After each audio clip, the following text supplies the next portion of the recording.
Siang teman-teman, perkenalkan nama saya Gratiana dari tim mentalhealing.id yang akan menjadi Master of Ceremony pada webinar siang hari ini. Saya ingin mengucapkan terima kasih kepada teman-teman peserta yang telah menyempatkan hadir pada webinar World Mental Health Day 2021 Campaign Be Aware and Care More dengan judul Discover the Role of PFA in Healing. Sebelum kita mulai, coba kita kenalan dikit dulu soal apa itu mentalhealing.id.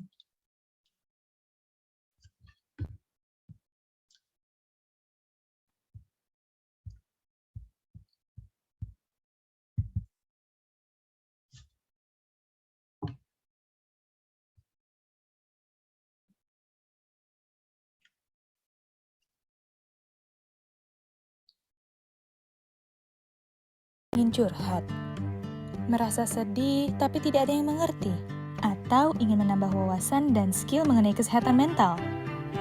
Menghadirkan Mental Healing, platform layanan psikologi yang siap membantu kamu dalam meringankan beban mental dan memaksimalkan potensi diri.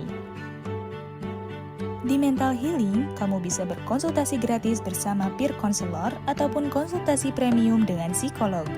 Kamu juga bisa mengikuti kelas pengembangan diri, menambah wawasan melalui artikel maupun sosial media kami. Selalu ada solusi untuk setiap permasalahan. Hubungi kami dan jadilah versi terbaik dirimu. Mental Healing, prioritizing your mental health.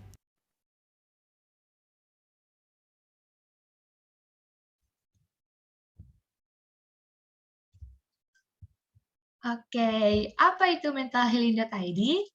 Mentalhealing.id adalah sebuah platform online yang ingin meningkatkan kesehatan mental di Indonesia dengan berbagai sarana dan pengembangan kontinu pada komunitas. Berikut beberapa layanan yang disediakan oleh mentalhealing.id. Yang pertama ada layanan konseling dengan psikolog bersertifikat. Yang kedua, ada konten edukasi yang memberikan saran terhadap keresahan komunitas yang diaplikasikan dalam berbagai pilihan sosial media. Yang ketiga, ada teman curhat melalui komunitas berlandaskan rasa kepedulian satu sama lain dan mewadahi masyarakat untuk mengekspresikan emosi yang dimiliki. Nah, yang keempat, ada webinar sebagai sarana peningkatan pengetahuan lebih luas kepada komunitas. Dan yang terakhir ada acara komunitas free seperti sharing, meditasi, dan beragam acara lainnya. Nah, mungkin teman-teman di sini udah mulai lebih kenal jauh ya apa itu mentalhealing.id beserta layanannya apa aja. Saya, Gratiana, mewakili tim mentalhealing.id mengucapkan terima kasih sudah bergabung di webinar World Mental Health Day 2021 campaign hari ini. Nah, pada kali ini kita akan mengupas dan sharing nih tentang discover the role of PFA in healing. Sebelum kita mulai webinar pada siang hari ini, alangkah baiknya apabila kita berdoa menurut agama dan kepercayaan kita masing-masing. Berdoa dimulai.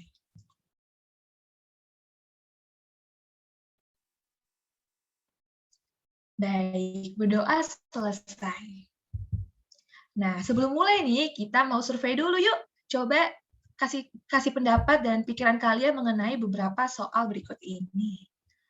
Yang pertama, PFA atau Psychological First Aid hanya bisa dilakukan oleh psikolog. Boleh dijawab di chat kolom komentar ya.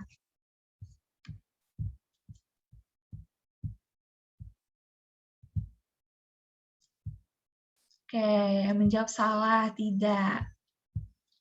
Kalau udah menjawab, bisa nih dikasih tahu alasan menjawab pilihan itu tuh apa sih? Kenapa kalian menjawab tidak?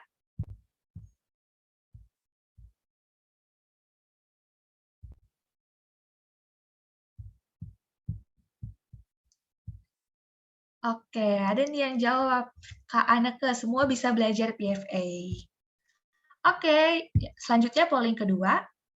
PFA atau Psychological First Aid dapat dilakukan pada individu yang terdampak bencana alam. Boleh dijawab nih, opsinya ada iya, mungkin, atau tidak di kolom chat.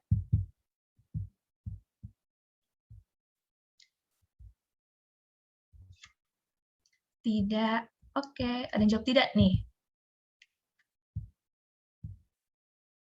Ada yang jawab mungkin. Oke, mungkin masih ragu-ragu ya antara mau milih iya atau tidak. Nggak apa-apa, teman-teman. Bisa dan mungkin. Hihi. Oke. Lanjut aja kali ya ke polling yang ketiga. Polling yang ketiga, apakah kamu sudah mengetahui metode PFA atau Psychological First Aid sebelumnya? Jawabannya itu opsinya ada sudah, belum, atau sedikit. Bisa dijawab di kolom chat ya, teman-teman. Oke, ada nih. Nurul, jawabnya belum. Terus ada juga Dita, jawabnya belum. Masih mau belajar nih, hihi, sedikit. Oke, wah ternyata masih banyak yang menjawab belum dan sedikit ya di kolom chat. Tidak apa-apa ya teman-teman, walaupun masih banyak yang menjawab belum dan juga tidak. Itu bukanlah halangan ya, karena tujuan teman-teman di sini mengikuti webinar untuk supaya lebih dapat insight baru dan tahu lebih banyak seputar PFA ini. Baik, mungkin segitu dulu pollingnya. Sebelum memulai pemaparan, saya akan membacakan pemicu atau latar belakang dari tema webinar pada kali ini. Saat ini terdapat banyak hal yang dapat menimbulkan trauma seperti bencana alam, kecelakaan, kekerasan, dan hal lainnya. Dalam situasi traumatis ini, individu memerlukan psychological first aid atau PFA selain pertolongan medis untuk mengurangi bahaya psikologis. Nah, PFA ini merupakan serangkaian tindakan yang diberikan guna membantu menguatkan mental seseorang yang mengalami krisis. Nah, pengertian itu diungkapkan oleh WHO atau World Health Organization tahun 2009. Dalam beberapa kasus, penyintas memiliki reaksi ekstrim dan tergolong membutuhkan PFA dengan menunjukkan perilaku dan perasaan yang sangat terpukul, mengalami cedera yang cukup serius, bahkan hingga tidak bisa mengurus diri sendiri. Nah, oleh karena itu, yuk kita pelajari seluk-beluk seputar PFA ini, teman-teman. Namun, teman-teman, sebelumnya saya ingin mengingatkan kepada peserta untuk menonaktifkan audio atau memute audio akun Zoom-nya agar webinar dapat berjalan dengan lancar. Saya juga ingin menginformasikan bahwa pertanyaan kepada narasumber dapat di-drop di kanal chat Zoom ataupun raise hand dan nanti langsung bisa on mic serta on cam untuk bertanya saat Q&A session berlangsung. Saya juga ingin mengingatkan khusus pada peserta campaign untuk mengisi nih form kepuasan yang akan dibagikan pada chat Telegram nanti. Nah, sebelum itu, saya memperkenalkan nih moderator pada acara hari ini terlebih dahulu. Moderator hari ini bernama Kak Ana yang akan memandu teman-teman semua dalam sharing-sharing kita pada siang hari ini. Kepada moderator, Kak Ana, waktu dan tempat dipersilakan, Kak. Oke, halo teman-teman semuanya. Terima kasih ya sebelumnya kepada Gratiana selaku MC yang telah memperkenalkan aku. Nah, jadi guys, hari ini aku akan membantu teman-teman semua dalam sharing bareng sama Kak Hana, yang juga sudah bergabung di dalam Zoom ini ya Kak ya. Nah, kita sapa dulu yuk Kak Hana. Halo Kak Hana, selamat siang Kak. Gimana nih kabarnya? Halo semuanya, apa kabar? Sehat dong Kak? Yang lain gimana nih? Semoga sehat semua ya. Amin, mantap banget Kak, semangat ya pasti ya buat ngisi webinar kali ini. Iya dong. Oke, kata pepatah tuh tak kenal maka tak sayang ya. Jadi mungkin sebelum pemaparan materi oleh Kak Hana, aku bisa bacain CV dari Kak Hana dulu ya. Oke, jadi nama lengkap Kak Hana adalah Hana Hadi Pranoto, MPSI Psikolog. Kak Hana berkarir awalnya sebagai private tutor for special needs children di MIMI Institute Jakarta. Dan sekarang Kak Hana telah menjadi clinical psychologist di 3 tempat sekaligus ya Kak, mantap nih. Di Ahona Space Jakarta, di Church World Service Indonesia, dan juga di mentalhealing.id. Nah, Kak Hana ini mengenyam pendidikan S1 di Universitas Tarumanegara, jurusannya psikologi. Dan luar biasa banget nih guys, karena Kak Hana ini itu ternyata merupakan the best graduate student in undergraduate psychology degree program. Keren banget ya. Lalu selanjutnya Kak Hana melanjutkan studinya Master's Degree of Clinical Psychology di Universitas Tarumanegara. Nah, Kak Hana ini juga berafiliasi di berbagi-cerita.id sebagai volunteer psychologist team. Tetap berkontribusi ya berarti ya, keren nih. Terus selanjutnya, Kak Hana ini juga punya accomplishment, yaitu Grantee of Study of the United States Institute Winter Program dan juga Grantee of Australia Awards Indonesia Women Leadership Program. Keren banget, mantep banget ya achievement-nya Kak Hana. Teman-teman nih merasa bersyukur nih dan laki banget nih kalau kita bisa sharing tentang psychological first aid sama Kak Hana. Gitu. Oke, tadi sudah dibacakan ya CV-nya Kak Hana. Sekarang mungkin langsung ke pemaparannya aja kali ya, Kak Hana. Oke, kepada Oke. Kak Hana dipersilahkan untuk waktunya. Baik. Terima kasih, Kak. Saya izin share screen ya. Oke, Kak. Oke. Boleh dikasih aksesnya mungkin dari hostnya? Oh ya, untuk host. Iya. Minta tolong.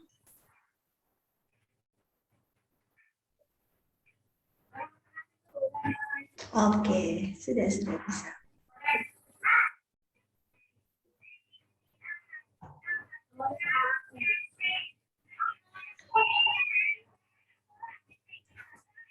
Tunggu.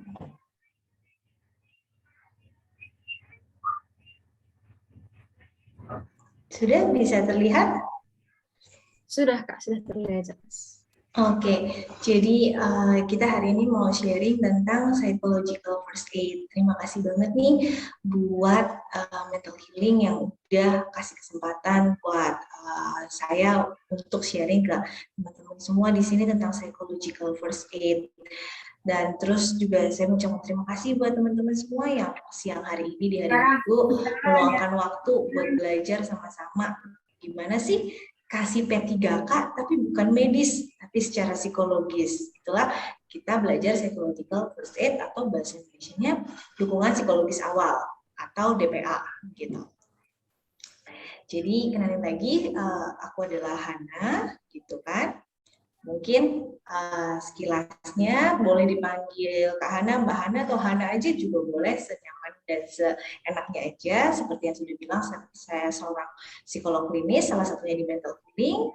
Pendidikan saya S1, S2-nya di Untar, dan inilah beberapa kasus yang saya tertarik dalam hal-hal tertentu, kayak gitu, terutama dalam relasi dan juga pengembangan diri, seperti itu.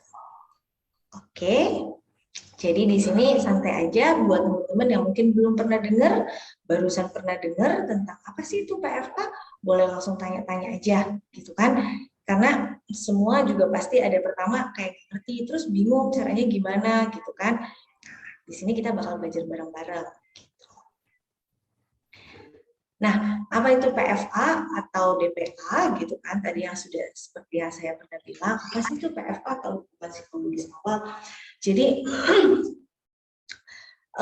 pertamanya gini, berbagai macam kejadian seperti krisis, bencana alam, itu tuh bisa membuat seseorang menjadi tidak hanya mengalami cedera secara fisik, tapi juga bisa mengalami cedera secara psikologis. Nah, cedera secara psikologis itu misalnya apa? Misalnya mereka terpisah dari keluarganya, mereka mengalami stres, mereka tidak tahu apa yang harus mereka lakukan, seperti itu. Kemudian muncullah itu adalah PFA atau DPA ini. Apa itu? Dia adalah sebuah respon yang bersifat manusiawi dan suportif kepada sesama manusia yang sedang menderita atau memerlukan dukungan, gitu ya. Jadi memang ada bentuk ini manusiawi gitu, suportif, bentuknya adalah sebuah dukungan. Jadi dia adalah sebuah metode yang membantu seseorang dalam kondisi stres agar mereka lebih merasa tenang, kemudian juga merasa ada yang mendukung, ada temannya, jadi nggak merasa seorang diri. Guna tujuannya apa adalah guna menyelesaikan atau guna mengatasi masalah yang sedang mereka hadapi, mengatasi kecemasan atau kesedihan gitu kan, yang sedang mereka hadapi. Kemudian, dasarnya apa sih sebenarnya PFA ini? Kenapa kita memberikan dukungan psikologis awal? Kenapa kita perlu memberikan P3K secara psikologis untuk orang juga, tidak hanya secara medis? Dasarnya tentunya adalah karena tadi dukungan yang suportif bentuknya, di sini adalah kepedulian kita terhadap seseorang dalam kondisi stres dengan menunjukkan empati kita. Di mana-mana kalau kita melihat contohnya yang dekat, bukan hanya teman-teman kita yang terkena bencana alam atau dalam kondisi perang itu seperti itu, mungkin kita kurang sering untuk berinteraksi dengan orang-orang dalam kondisi seperti ini. Tapi ketika dengan teman-teman kita yang misalnya dalam kondisi sehari-hari, kemudian ada misalnya keributan dalam keluarganya, dalam misalnya ayah ibunya bertengkar, kemudian dia mengalami stres dan lain-lain, pasti dari kita sebagai seorang teman atau sebagai seorang sahabat yang tahu akan masalah itu, kita merasa peduli dan kita kayak merasa ada empatinya, kayak kita turut merasakan apa sih yang sedang mereka rasakan saat itu. Jadi di sini dasar PFA adalah kepedulian seseorang dengan perasaan, yaitu empati gitu. Nah,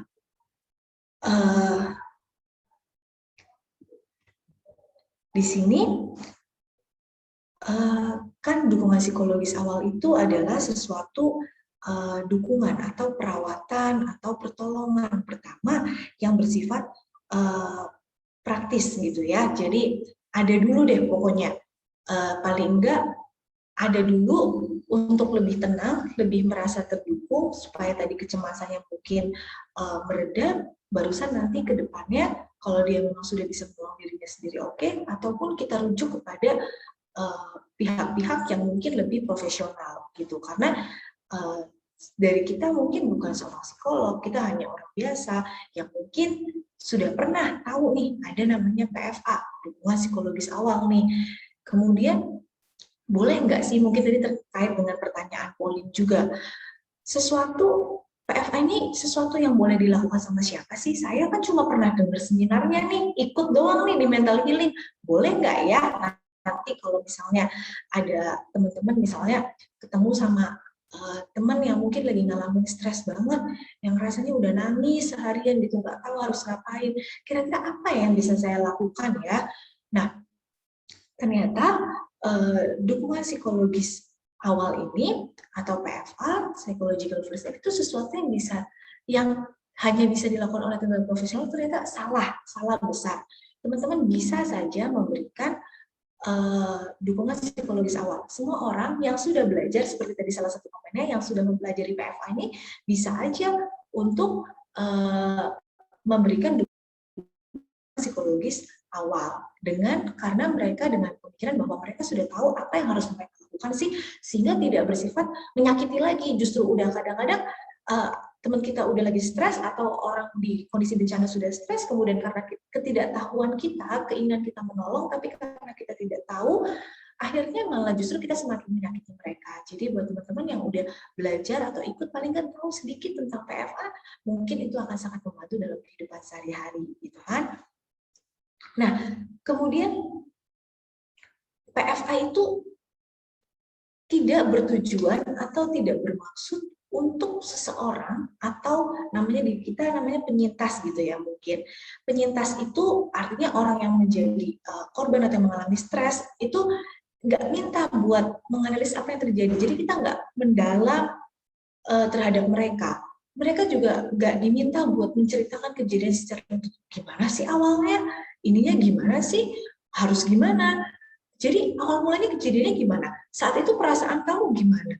Enggak, jadi enggak terlalu mendetail, enggak terlalu mendalam gitu, karena kita hanya bersifat P3K, jadi hanya segera mungkin gitu. Dan kemudian dukungan psikologis awal tetap kita tidak bisa untuk memaksa orang buat menceritakan hal-hal, atau jika memang mereka tidak bersedia atau tidak siap untuk menceritakan permasalahannya mereka. Ada orang yang memang ketika masih shock, kemudian mereka tidak mau menceritakan kejadiannya, karena buat mereka itu masih terlalu sakit untuk diceritakan gitu loh. Kita pengen bantu, tapi bukan berarti kalau mereka belum siap, belum mau untuk cerita, sudah kita berikan mereka waktu kayak gitu. Terkadang kita tidak perlu memaksa, cukup menemani mereka saja itu sudah jauh lebih cukup gitu kan. Tidak harus kita maksa, ayo dong cerita dong. Antara kepo dan pengen membantu jadi beda tipis gitu loh. Jadi nggak boleh kayak gitu, karena kita harus menghargai pilihan setiap orang untuk memutuskan bercerita atau enggak. Jadi kekepoan kita dan keinginan membantu kita harus dibedakan gitu ya teman-teman ya. Nah, kemudian selanjutnya adalah PFA. Siapa, kapan, dan di mana. Jadi dukungan psikologis awal ada orang-orang yang berada dalam satu kondisi tertekan. Ya, kuncinya dalam kondisi tertekan, kondisinya tidak menyenangkan, baru saja mengalami kejadian yang bersifat sangat kritis atau mencekam. Jadi ini tuh bisa dipakai di kondisi-kondisi banyak hal, misalnya stres. Contohnya kayak ada orang yang habis kena KDRT, ada orang yang mungkin habis bertengkar sama pacarnya, kemudian pacarnya melakukan kekerasan. Ada lagi yang mungkin dalam situasi-situasi tertentu kadang ada relawan, ya ayo kita tim psikolog atau mungkin tim kesehatan mental, social worker gitu kan, pekerja sosial, kita datang ke tempat suatu bencana itu untuk melakukan dukungan psikologis awal gitu kepada orang-orang yang mungkin masih shock, masih bingung, nggak tahu keluarganya di mana. Jadi itu bisa gitu ya untuk dilakukan. Kuncinya adalah bahwa dia baru saja mengalami kejadian yang tidak menyenangkan, kejadian yang kritis dan mencekam untuk dia, sehingga mungkin akan timbul respon emosional seperti cemas, takut, seperti itu kan, kepada orang tersebut, bingung, nggak tahu harus apa. Kemudian kapan sih kita harus melakukannya, gitu kan? Kapan terus kita harus memberikan dukungan psikologis awal? Yaitu sesegera mungkin, gitu. Sesegera as soon as possible. Jadi langsung ketika teman kita melihat teman kita mungkin sedih, mungkin ini kok murung ya, ada apa ya? Kita boleh tanyakan ke mereka. Tapi balik lagi bahwa kita harus menghargai, oh teman kita mungkin belum mau cerita, gitu. Jadi nggak boleh paksa. Atau kalau di lokasi bencana seperti itu, di lokasi bencana juga bisa dilakukan. Misalnya ketika kita melihat ada anak kecil yang kemudian sendiri nangis, kemudian kita dekati mereka, halo adek, apa kabar, gitu kan, apa yang bisa saya bantu, sepertinya menangis, gitu kan. Atau halo adek, nama saya Hana, adek sedang apa di sini, apa yang maksudnya adek menangis, apa yang membuat adek menangis. Jadi kita datengin orang-orang itu satu persatu bisa. Atau di ruang evakuasi, di tempat yang sudah dievakuasi gitu kan, kemudian kita bisa coba untuk menanyakan apa yang terjadi dengan mereka, kayak gitu. Nah, di mana kita bisa memberikan PFA? Tentunya faktor keamanan menjadi salah satu faktor yang paling penting untuk PFA ini. Karena kan mereka habis mengalami krisis, trauma, shock, stres, jadi perasaan secure buat mereka, aman buat mereka, ini adalah sangat penting gitu. Jadi di mana aja, asal tempatnya cukup private buat mereka, tempatnya ini cukup membuat mereka merasa nyaman dan aman untuk mungkin bercerita. Jadi mungkin bukan di tempat yang bising, atau kalau teman kita bukan kita ceritanya mungkin di tempat yang mungkin private, bukan lagi rame-rame di dalam kelas yang misalnya atau dalam satu kelompok yang lagi rame-rame kumpul-kumpul, kemudian kita tanya terus kita paksa mereka buat bercerita saat itu juga. Enggak, tapi mungkin kita ajak mereka minggir sebentar, atau kamu kenapa, atau ketika dia lagi berjalan sendiri, ada apa yang terjadi, kayak gitu, apa yang bisa saya bantu.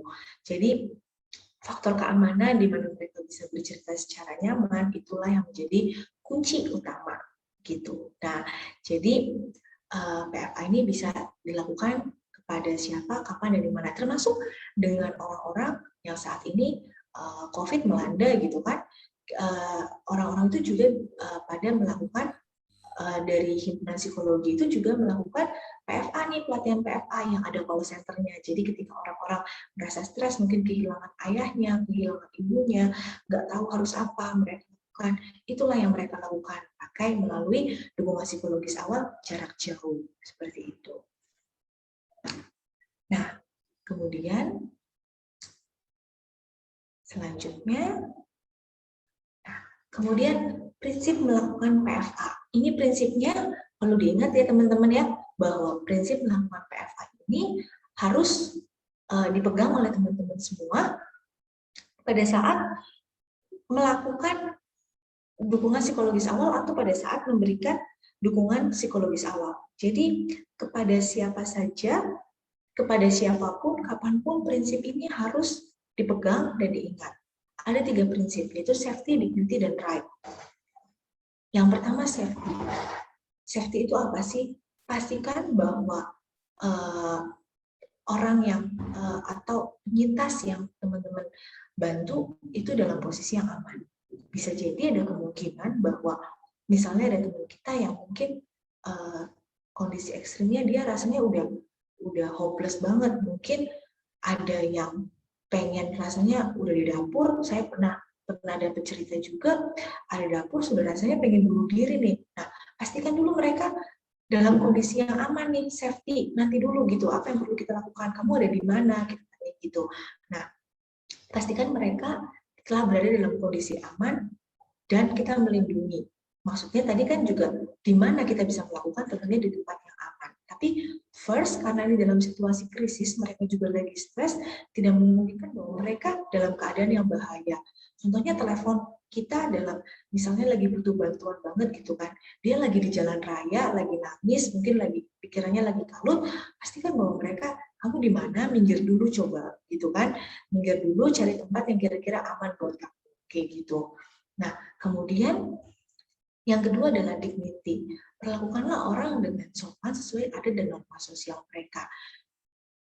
Terkait dengan ini, dignity, ini itu juga kita harus memperlakukan orang-orang dengan sopan, dengan sesuai dengan adat dan normanya. Karena budaya ini tentunya sangat sensitif sekali untuk kenyamanan seseorang dalam bercerita.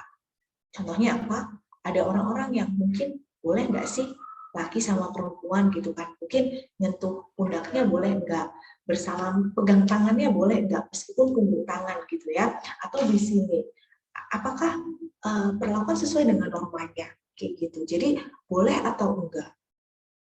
Atau adatnya gimana sih? Atau mereka itu latar belakang budayanya seperti apa sih? Kita juga harus tahu kok bisa sampai mereka seperti itu. Nah, kemudian ada right gitu. Pastikan bahwa setiap orang kita berikan bantuan tanpa diskriminasi. Bukan berarti, karena dia agama tertentu, karena dia suku tertentu, karena dia latar belakangnya tertentu nih, sehingga saya nggak mau bantu mereka. Nggak boleh kayak gitu. Kita sebagai orang yang memberikan bantuan, tidak ada perbedaan bahwa semua orang berhak mendapatkan bantuan yang sama. Entah itu terlepas dari tua, muda, besar, kecil, apapun latar belakangnya, kita harus memberikan dukungan dalam bentuk yang sama. Jangan sampai kita memberikan bantuan karena dia mungkin suku atau ras tertentu, akhirnya kita membeda-bedakan. Apalagi misalnya kita sebagai seorang teman yang bukan di krisis gitu ya. Kalau di krisis juga kita tentunya akan berbenturan, akan terasa sekali. Dia mungkin berbeda sukunya, rasnya, dan itu nggak boleh. Kepada teman kita yang orang-orang terdekat, kalau kita melakukan PFA juga kita nggak boleh membeda-bedakan. Seperti itu. Terus bukan terakhir sih, selanjutnya. Nah, ini yang boleh nggak dilakukan, boleh sama nggak boleh dilakukan untuk melakukan dukungan psikologis awal. Teman-teman bisa baca, mungkin dari sini banyak ya apa yang boleh dilakukan dan apa yang nggak boleh dilakukan. Yang pertama tentu saja kita harus dapat dipercaya. Kenapa? Jadi kita tidak menceritakan hal-hal yang orang lain ceritakan, kemudian kita membocorkannya kepada orang lain. Jadi kunci pertama adalah jujur dan dapat dipercaya, gitu. Dan katakanlah kalau kita memang tahu ini sesuatu informasi yang berguna buat dia, kita katakan informasi yang berguna, tapi kalau tidak, katakanlah kita memang tidak tahu informasi itu. Jadi jangan seolah kita sok tahu juga, nggak boleh. Nah, kemudian kita juga harus menghormati orang lain untuk mengambil keputusan. Terutama ini antara dia mau bercerita atau tidak, apa yang dia mau lakukan ke depannya selama itu aman, ya sudah kita harus menghormati apa yang mau dia lakukan. Kayak gitu. Kemudian kita harus peka nih, nggak boleh kita kayak ada bias-bias tertentu dalam diri kita, value-value kita taruh dulu deh. Ibarat kata kita punya value misalnya jadi perempuan atau jadi orang harus kuat gitu kan, harus bisa misalnya gitu. Kita merasa bahwa orang yang nangis cuma karena permasalahan itu menurut kita aduh nggak strong banget lah kayak gitu kan. Nah, tapi ketika kita melakukan dukungan psikologis awal, coba value kita taruh di satu box dulu, kita singkirkan. Terus asumsi-asumsi kita juga, jangan-jangan dia emang orangnya kayak gitu, itu juga kita taruh di box tertentu. Jadi, put yourself on the other shoes. Jadi, tempatkan posisi teman-teman semua di orang-orang atau penyintas yang sedang teman-teman bantu. Gitu. Kemudian, yang ini, kalau mereka tetap nggak mau buat cerita, jangan dipaksa gitu ya. Jangan kita paksa, tapi kita bilang, oke, aku di sini ya. Kalau kamu butuh bantuanku, kamu bisa hubungin aku kapan aja, gitu. Atau kamu mau cerita nggak? Atau kamu mau aku temenin di sini? Temenin aja gitu. Terkadang kita cuma temenin aja, hal itu sudah sangat membantu kok buat mereka. Dan akhirnya mereka merasa ada seseorang nih yang ada untuk dia, kayak gitu. Dan saya tulis di sini, jika memungkinkan hargai privasi kerahasiaan cerita seseorang. Kenapa saya bilang tadi bukannya jujur dan dapat dipercaya? Ini narasumbernya bilang tadi jujur dan dapat dipercaya, nggak boleh dikasih tahu orang lain. Tapi kenapa saya di sini bilang jika memungkinkan hargai privasi dan kerahasiaan seseorang? Ketika ada seseorang mau ada kecenderungan perilaku-perilaku mau menyakiti atau sudah ada tindakan nyata misalnya mau dia dalam kondisi bunuh diri dan lain-lain, kita perlu aware dan memberikan pesan kepada orang-orang di sekitarnya juga yang dapat dipercaya bahwa tolong dijaga baik-baik karena ada kecenderungan seperti ini gitu. Jadi ada case-case tertentu yang boleh kita bantu untuk ceritakan, tolong dijaga baik-baik. Tapi kita juga harus menceritakan kepada orang-orang yang relate aja gitu, jangan semua diceritain gitu kan. Kemudian ini berperilakulah kita harus secara baik dengan pertimbangan budaya, usia, jenis kelamin gitu kan. Kita harus perlu memperhatikan ini juga, ibarat kata nyaman nggak sih dia diperlakukan seperti itu. Mungkin ada budaya atau ada jenis kelamin yang mungkin tidak nyaman untuk diperlakukan seperti itu. Misalnya tidak boleh duduk dekat-dekatan, harus agak bicara. Ya udah itu kita hargain. Jadi siapapun yang kita bantu, kita harus tahu latar belakang budayanya, background-nya seperti apa. Karena itu sangat membantu kita banget. Kemudian apalagi ya yang harus dihindari, nggak boleh ambil untung gitu kan. Kemudian dia cerita, kita jadiin cerita itu jadi bahan lelucon atau kita jadiin misalnya kita ceritakan ke orang lain gitu kan, itu nggak boleh ambil keuntungan. Terus nggak boleh kita minta imbalan apapun gitu kan, nggak boleh kayak ya udah aku temenin kamu tapi nanti habis itu kamu bayarin aku gitu ya. Itu kita nggak boleh karena kan tadi berempati. Ini balik lagi ke definisinya bahwa dukungan psikologis awal ini adalah bersifat humanistik gitu, kemanusiaan. Jadi nggak boleh kita meminta uang atau imbalan apapun. Kemudian memberi janji-janji palsu itu juga jangan.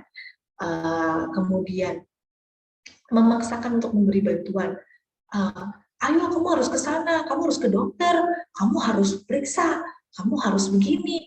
Nah, itu memberikan bantuan. Kalau mereka memutuskan kalau tidak bisa, misalnya ada tertentu, kalau mereka tidak bisa pergi ke dokter karena satu dan lain hal, kita hargai keputusan mereka. Setidaknya kita sudah mencoba untuk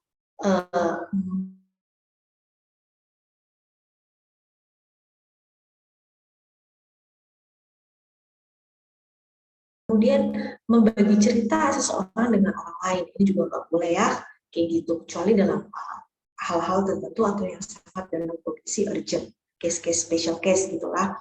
Kemudian kita juga nggak boleh menilai, menghakimi, ngejudge, gitu aja, lebay kamu berlebihan sih lah, baru gitu aja.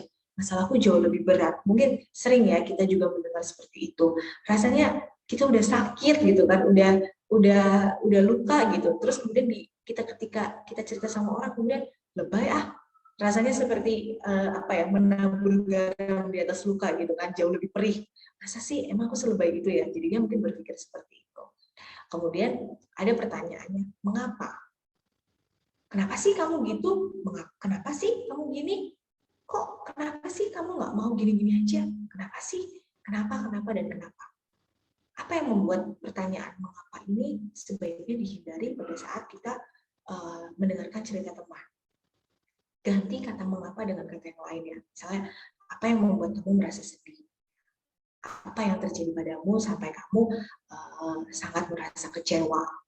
Itu lebih baik daripada kita tanya, kenapa sih kamu kayak gitu? Kenapa sih kamu kok sampai sesedih itu? Karena ketika orang bertanya mengapa, itu jawabannya dengan alasan. Dan terkadang mereka nggak tahu apa alasannya dan mereka seperti terasa dihakimi sekali. Kenapa sih kamu kayak gitu? Seolah-olah mereka sudah salah. Jadi sebaiknya dihindari. Kemudian, ini kuncinya. Ini adalah kunci dalam memberikan PFA. Teman-teman harus ingat 3 metode ini. Selain memperhatikan prinsip-prinsip yang tadi.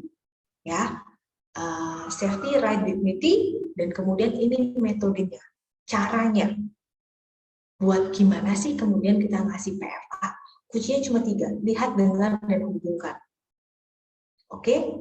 Jadi diingat-ingat ya, saat kita memberikan dukungan psikologis awal, ada teman kita yang mungkin sedih dan lain-lain, cukup dengan 3 ini, lihat, dengar, dan hubungkan. Dan ini adalah kunci. Ketika kita memberikan PFA, semuanya harus ada. Gitu. Ini berurutan, jadi kita harus lihat dulu, setelah itu kita mendengarkan, dan yang terakhir kita menghubungkan mereka. Apa sih maksudnya lihat, dengar, dan hubungkan ini? Yang pertama, lihat. Lihat ini kita mengacu pada bagaimana kita melihat situasi saat ini. Kita lihat situasinya dia seperti apa sih, gitu. Siapa sih dia yang mencari bantuan kita? Apakah teman? Apakah orang yang terkena bencana alam? Anak kecil? Orang dewasa? Siapa yang cari bantuan? Apa saja yang resiko yang dihadapi? Kayak gitu.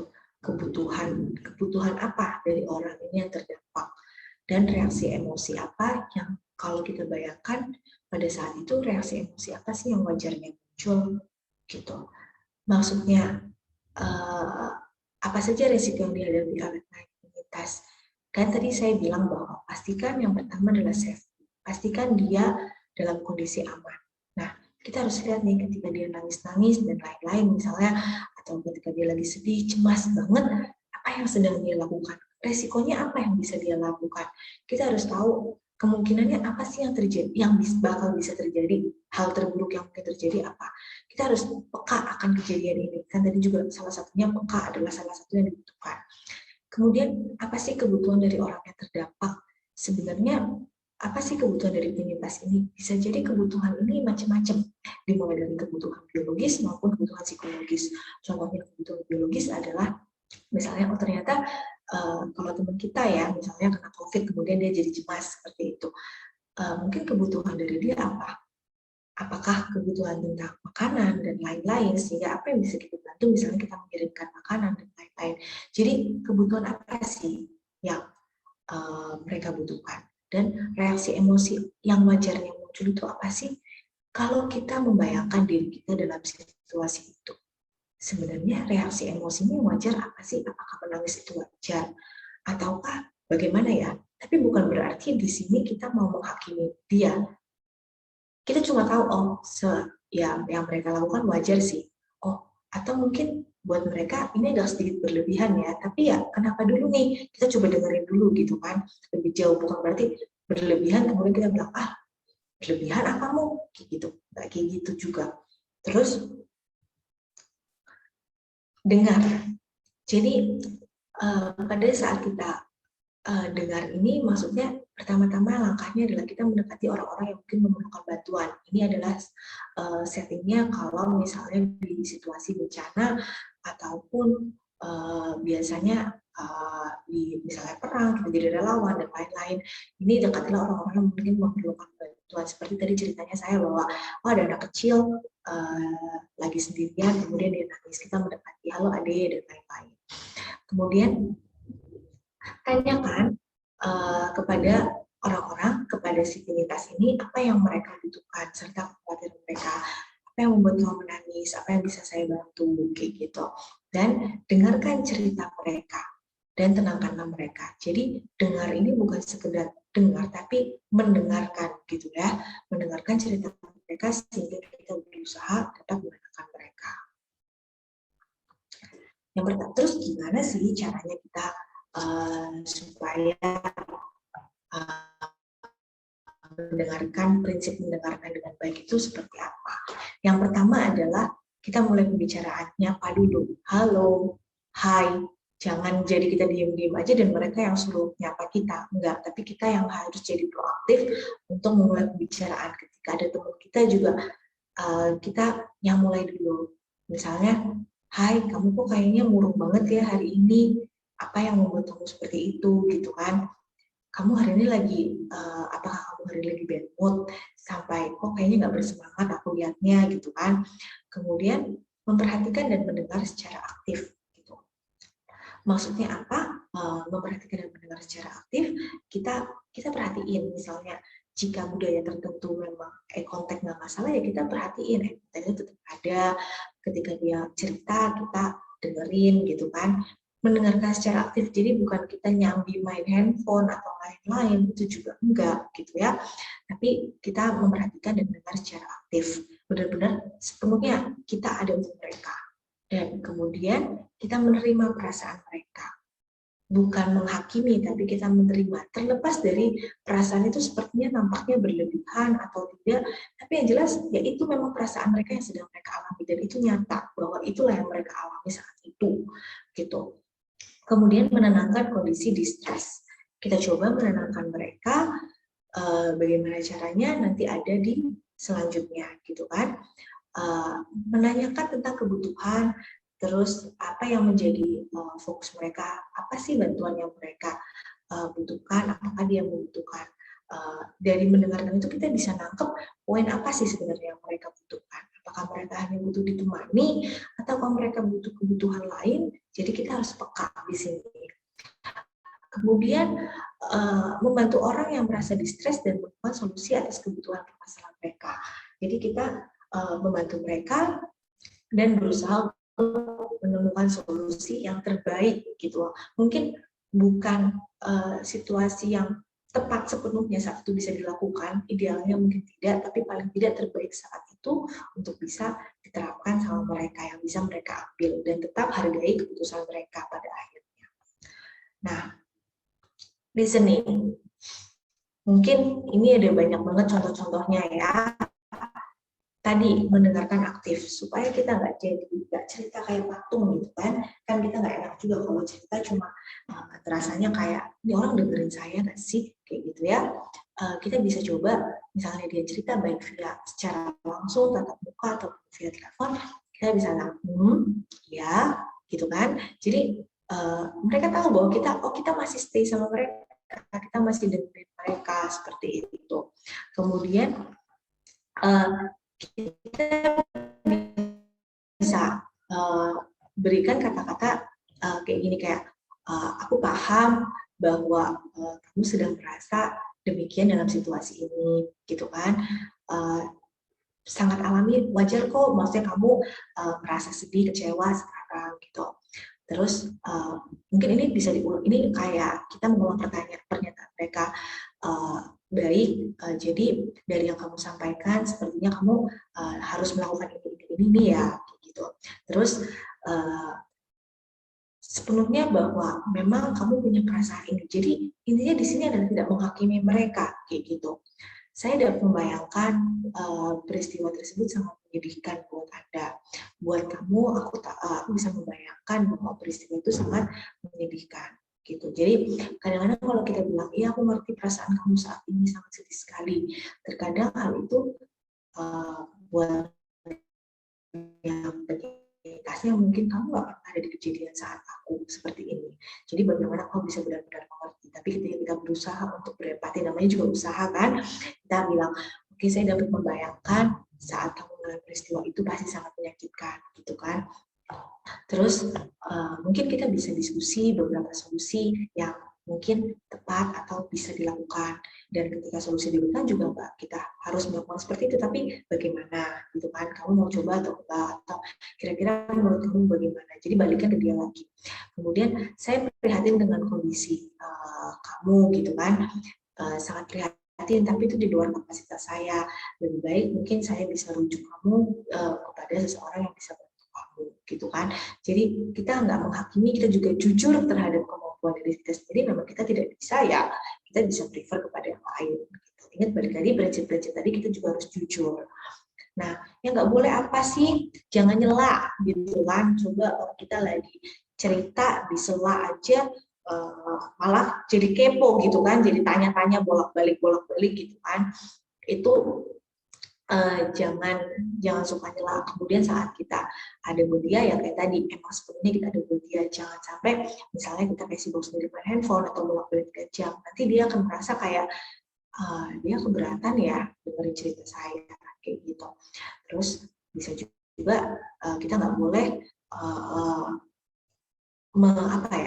mengatakan kata-kata seperti ini.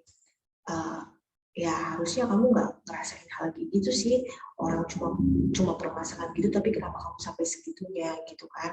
Terus ini misalnya kalau di bencana juga ini, harusnya kamu bisa bersyukur sih kamu selamat gitu. Lah dia lagi sedih-sedihnya, mungkin kehilangan keluarga, mungkin kehilangan adik, mungkin kehilangan siapa, tapi kita bilang harusnya kamu bersyukur kamu selamat. Terluka sekali ketika orang dibilang seperti itu. Atau dibilang, itu cuma perasaan kamu aja sih, gitu. Atau jangan menceritakan pengalaman lain, apalagi membandingkannya. Dan ini yang sering terjadi ketika kita mendengarkan orang lain. Kayaknya gatel gitu ya, ikutan mulut, kayak pengennya, kamu belum seberapa, waktu lagi itu aku mengalami gini. Jadi seolah-olah permasalahan kamu itu gak ada apa-apanya, jangan lebay deh sampai segitunya. Jadi jangan ceritakan pengalaman orang lain, ya itu pengalamannya dia dan itu yang sedang dia rasakan saat ini.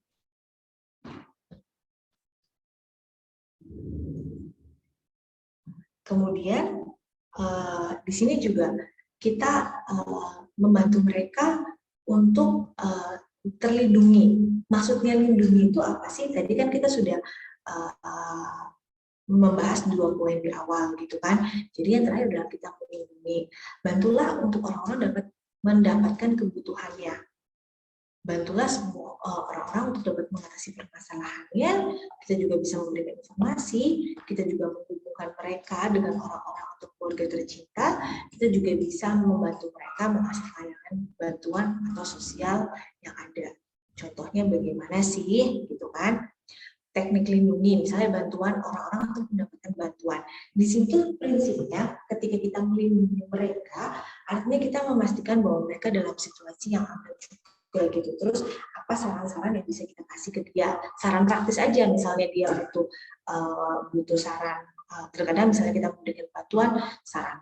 Oke, gimana caranya dia bisa dapetin makanan, atau misalnya kita bantu mereka untuk misalnya mengakses layanan atau bantuan sosial seperti itu. Coba kamu ke sini, coba misalnya kamu ke sana gitu kan. Atau biasanya misalnya contohnya di mental healing, kita dengar teman kita yang lagi susah, misalnya lagi stres, lagi galau, kita sudah mendengarkan, kemudian tapi kok kayaknya mereka perlu gitu ya untuk lebih jauh. Kita sudah dengarkan mereka, kita sudah berikan sebisanya, kemudian apa yang bisa kita lakukan? Coba kita cari akses layanan bantuan, contohnya di mental healing. Aku tahu ada mental healing, kamu bisa mungkin ke sini. Salah satunya seperti itu. Nah, jadi kita memberikan informasi buat dia gimana dia bisa terkoneksi dengan orang-orang yang mungkin mereka sayang juga, mereka mencintai juga. Misalnya kita tanya kepada mereka, ada nggak orang-orang yang kamu percaya buat misalnya cerita ketika kamu mungkin merasa stres? Ada nggak misalnya orang-orang yang bisa membantu kamu untuk memberikan makanan? Ada nggak misalnya keluarga kamu yang mungkin bisa bantu kamu untuk melakukan sesuatu, misalnya seperti itu. Jadi kita membuat mereka terhubung dengan orang lain, bagaimana mereka juga bisa kasih layanan seperti itu. Nah, ini salah satu teknik menenangkan, gitu ya. Ada teknik, ini beberapa aja sih, saya coba kasih contoh aja, teknik pernafasan. Ada namanya square breathing, seperti itu ya. Jadi ada tarik nafasnya 4. Jadi kenapa disebut square itu karena 4, tarik nafas 4 detik, tahan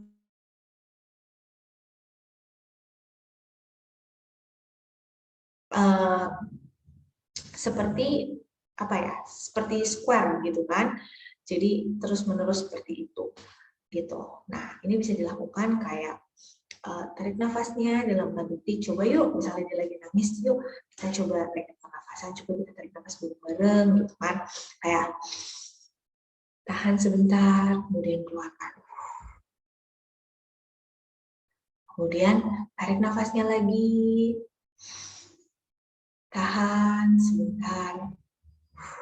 Kita tahan seperti itu. Nah, ini tuh teknik breathing teknik kayak gitu sampai keras. Sampai kapan? Sebanyak apa yang bisa dilakukan? Sampai tenang gitu. Kemudian ada juga butterfly hug. Coba yuk kalau kamu mungkin merasa sedih, kalau kamu merasa lebih sendiri ketika kamu nangis atau lain-lain, coba butterfly hug-nya dipakai kayak gitu. Misalnya caranya begini, silakan kedua tangan gitu kan, terus tepuk kedua tangan dengan kedua tangan, kemudian tarik nafas, hembuskan, lakukan berulang kayak gitu. Nah, itu juga salah satu cara-cara teknik menenangkan supaya bisa dia merasa terlindungi. Kalau dia dalam situasi krisis dan lain-lain, misalnya dia lagi mau ada juga teknik lainnya, misalnya mengalihkan gitu kan, mengalihkan apa yang dia lakukan. Coba ada misalnya dia lagi udah bunuh diri atau mau apa, atau lagi di jalan atau lagi di tempat ramai, coba minggir yuk. Terus sekarang cara menenangkannya gimana? Coba kita pakai teknik dulu, atau kalau dia bisa coba apa yang ada di sekitarmu sekarang. Jadi yang terpenting tekniknya bisa macam-macam. Kalau yang tadi, yang penting mendistraksi sementara supaya dia tetap berada dalam waktu yang aman. Gitu. Bisa juga di antara yoga dan lain-lain. Bisa juga mungkin diarahkan ke kalau teman-teman nggak paham gitu ya, terus harus apa gitu ya saya, ya kan saya nggak gitu tahu. Tenang aja, karena misalnya sekarang juga kayak di mental healing kan juga sudah ada beberapa fasilitas-fasilitas, misalnya di beberapa channel mental healing teman-teman boleh searching seperti itu. Apa sih yang ada, resource apa yang bisa kita berikan, sharing kepada teman, apa yang bisa dia lakukan. Nggak harus kita yang mengetahui, cukup kita carikan aja misalnya linknya atau apanya, kita kasih ke dia, yuk praktekin, ini aku baca yang kayak gini, itu juga cukup oke kok, seperti itu. Kemudian kita juga bisa mengajari mereka gitu kan, saat kita melindungi, saat kita melakukan PFA, kita mendorong mereka untuk melakukan strategi coping stres yang lebih efektif. Artinya ketika stres itu datang, kita coba dengan selain tadi menenangkan, kita coba ajak teman kita atau orang yang sedang kita tolong, penyintas yang ada, itu untuk melakukan strategi coping dengan lebih efektif atau lebih adaptif. Misalnya, coba yuk istirahat yang cukup, misalnya dia sudah terlalu stres dengan pekerjaannya atau lain-lain, coba istirahat yang cukup, terus coba makan secara teratur gitu. Maksudnya terus coba bicara meluangkan waktu untuk dengan keluarga, tapi pastikan dulu kan yang tadi saya sudah bilang, ada nggak orang yang kamu percaya mau cerita, terus ini diskusikan masalah kamu yuk, coba dengan orang yang kamu percaya ketika kamu stres, atau kamu suka apa, suka menggambar kah, suka olahraga kah, itu yang bisa bikin kamu relax dan itu yang bisa kamu lakukan gitu kan. Terus coba yuk terlibat dalam komunitas, kegiatan komunitas, volunteer dan lain-lain dan sebagainya. kan sekarang banyak juga, apalagi terutama di era pandemi ini gitu kan, banyak sekali kegiatan-kegiatan komunitas yang dapat kita lakukan secara online, yang dapat kita ikuti sehingga kita juga bisa mengisi waktu kita dan lain-lain. Kemudian tadi, kapan kita merujuk gitu kan? Mungkin kita merujuk, oh tahu nih ada mental healing dan lain-lain, terus kapan dong kita merujuknya gitu kan? Saat orang itu udah merasa distress. Distress itu artinya apa? Dia sudah merasa, maksudnya mengalami permasalahan yang sangat hebat, jadi kayak udah stres banget gitu kan. Kemudian dia udah dysfunction. Dysfunction itu maksudnya apa? Maksudnya dia sudah nggak bisa berfungsi. Tadi ya seperti yang disebutkan di latar belakangnya. Terkadang orang udah nggak tahu gimana cara untuk dia menolong dirinya sendiri, merawat dirinya sendiri. Dia sudah mengalami disfungsi. Sudah nggak bisa berfungsi seperti manusia pada umumnya. Kemudian deviance. Deviance itu misalnya sangat ekstrim gitu ya, nangisnya sepanjang hari nggak pernah berhenti gitu kan. Nah, kita juga mungkin bisa rujuk. Kemudian danger gitu kan, sudah membahayakan orang lain gitu. Misalnya ada keinginan untuk menyelakai, kadang-kadang mungkin karena saking marahnya dia pengen mencelakai orang lain dan lain-lain. Ada saja yang seperti itu. Atau mungkin dia mengalami, maksudnya dia menyakiti diri sendiri dan lain-lain. Itu juga kita bisa mulai merujuk kepada tenaga yang lebih profesional, karena balik lagi sifat kita PFA atau DPA ini sifatnya adalah P3K gitu.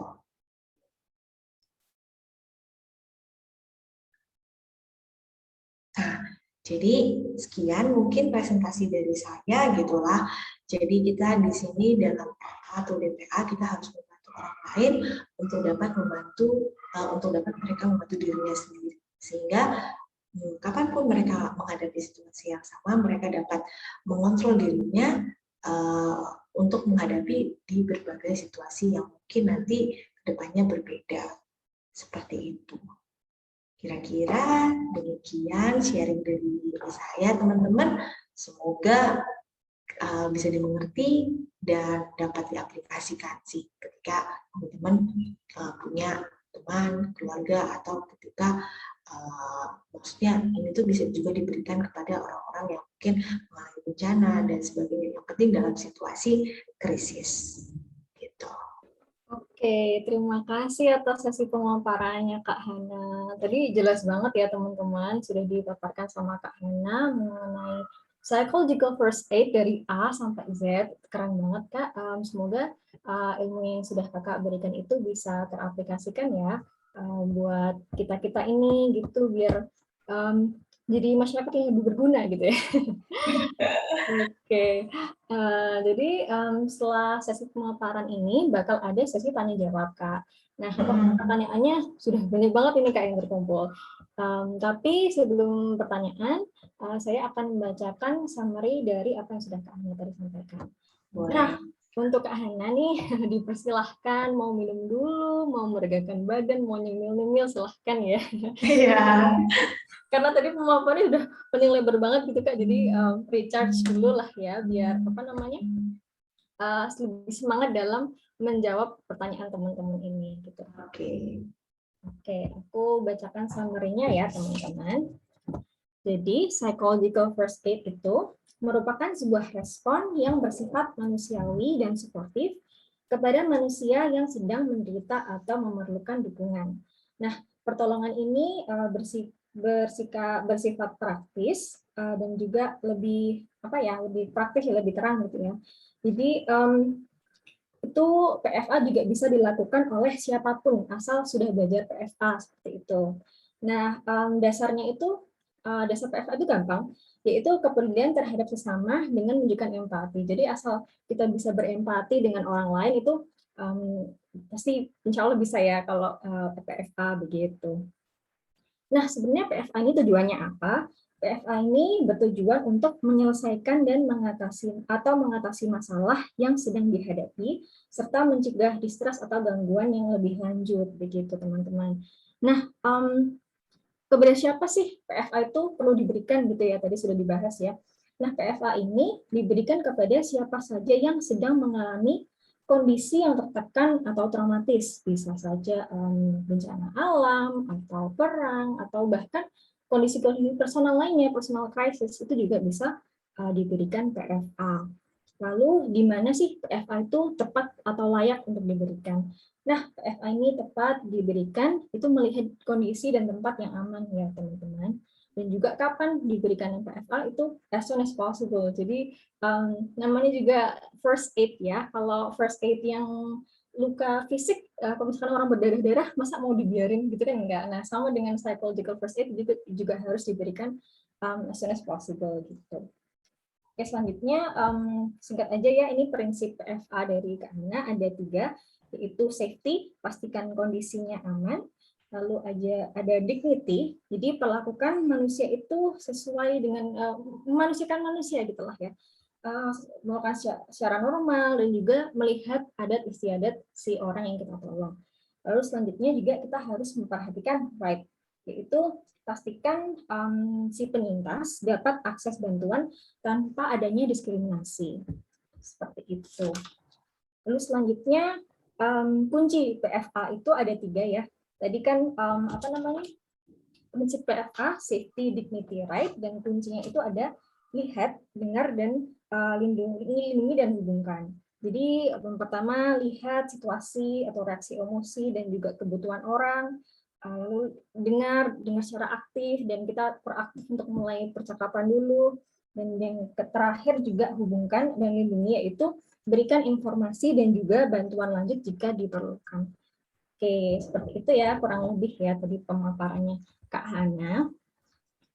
Oke, sekarang aku mau membacakan pertanyaan yang sudah masuk. Sebentar. Oke, ini pertanyaan pertama ya Kak Hana. Boleh. Kalau apa sih bedanya PFA sama penanganan psikologis pada kasus gangguan kesehatan mental yang pada umumnya? Oke. Ini langsung dijawab Kak? Iya, boleh langsung dijawab aja. Oke. Kalau teman-teman tadi ingat bahwa pada saat saya menjelaskan di awal, PFA itu tidak minta seseorang untuk menganalisis apa yang telah terjadi dan menceritakan kembali kejadian secara urut. Jadi kita memberikan pertolongan kepada mereka berdasarkan informasi yang kita punya dari dia. Tidak korek-korek semua permasalahannya, tidak lain, tapi ya udah P3K-nya apa yang terlihat itu yang ditolong kayak gitu. Jadi kalau penanganan secara mental lebih jauh, misalnya kita berkonsultasi, konseling dengan kakak-kakak psikolog yang mungkin ada di mental healing seperti itu tuh pembahasannya mungkin akan jauh lebih mendalam dan bisa aja tidak menutup kemungkinan penanganan mental secara itu bisa berkelanjutan. Jadi nggak cuma 1 sesi atau cuma 1 jam, tapi bisa bersesi-sesi seperti itu. Jadi itulah bedanya gitu. Dan kalau penanganan mental itu memang diberikan oleh psikolog atau psikiater atau tenaga kesehatan yang sudah yang memang sudah profesinya di situ sesuai dengan profesinya ahlinya. Tapi kalau PFA kita semua bisa melakukan selama kita sudah tahu PFA itu seperti apa gitu. Oke, jadi perbedaannya itu ya. Kalau PFA itu namanya first aid ya, jadi mungkin limited ya. Sementara kalau yang bantuan yang lebih lanjut itu bisa berlangsung beberapa sesi dan itu mungkin rujukannya gitu ya Kak. Iya, betul Pak. Semua orang yang sudah belajar PFA bisa PFA, tapi untuk penanganan lebih lanjutnya tetap harus ke profesional gitu ya Kak. Betul, gitu. Oke, terima kasih Kak Hana jawabannya. Ini ada pertanyaan dari Kak Sekar. Kak mau tanya, kan butuh latihan ya untuk bisa melakukan PFA. Latihan apa ya supaya kita bisa mengasah teknik PFA kita? Karena nggak bisa dipungkiri bahwa kadang kita ngejudge di dalam pemikiran kita. Tapi kita perlu handle itu. Nah, jadi gimana sih Kak cara melatihnya kita bisa PFA dengan baik gitu? Jadi mungkin kalau memang pernah dengar ada pelatihannya atau ada latihannya, mungkin bisa ikut, misal kayak gitu kan. Ada misalnya relawan kemana gitu, ada kesempatan boleh ikut. Karena misalnya seperti saya pun psikolog pernah mendapatkan pelatihan PFA pada saat ada krisis bantuan COVID seperti itu. Jadi kita juga dilatih untuk PFA seperti itu kan. Terus udah kayak gitu, gimana sih cara latihannya? Terutama dengan orang-orang terdekat kita caranya. Jadi kan kita nggak mungkin ke daerah bencana atau kemana gitu kan. Jadi yang terdekat aja, kalau teman ada yang sedih, kita coba pakai 3 prinsip tadi gitu kan. Pastikan bahwa kita mendengarkan dengan baik gitu kan. Kita lihat, dengar, dan kita lindungi kayak gitu. Jadi kita coba misalnya ketika teman kita murung dan lain-lain, ya udah kita coba lihat dia lagi kenapa sih dia lagi murung, kita coba tanya deh kenapa gitu kan. Kalau dia masih mau bercerita ya kita akan dengarkan. Kalau dia masih belum mau bercerita ya sudah, kita hargai keputusannya atau kita tawarkan bantuan. Nanti kalau butuh sesuatu bisa hubungi saya. Jadi berlatihnya dan dimulai dari orang-orang terdekat kita. Oke, gitu ya Kak. Jadi walaupun sudah mendapatkan pelatihan PFA, tetap harus diasah gitu ya empatinya. Betul. Jadi empatinya perlu dilatih dengan kita sering melihat orang teman ataupun apa, boleh kok seperti itu untuk dibantu. Yang penting lihat, dengar, dan lindungi. Gitu. Oke, itu teman-teman dicatat benar ya, kunci PFA, lihat, dengar, dan lindungi gitu. Oke, terima kasih Kak Hana jawabannya. Aku mau mengingatkan lagi buat teman-teman, kalau misalkan yang malu-malu mau tanya, boleh tanya dengan chat saya secara anonimus, nggak apa-apa. Itu nanti pertanyaannya bisa di drop ke private chat saya, nanti akan saya bacakan gitu ya teman-teman. Oke, ini ada pertanyaan selanjutnya nih Kak Ana. Ini menarik nih. Kak, kan kalau orang yang lagi di masa krisis, kayak kena bencana gitu tuh suka panik gitu ya Kak. Nah jadinya emosi gitu. Nah gimana sih cara kita menangani yang penyintas ini gitu, yang emosi gitu? Oke, berarti ini klien sulit ya, yang lagi emosian gitu.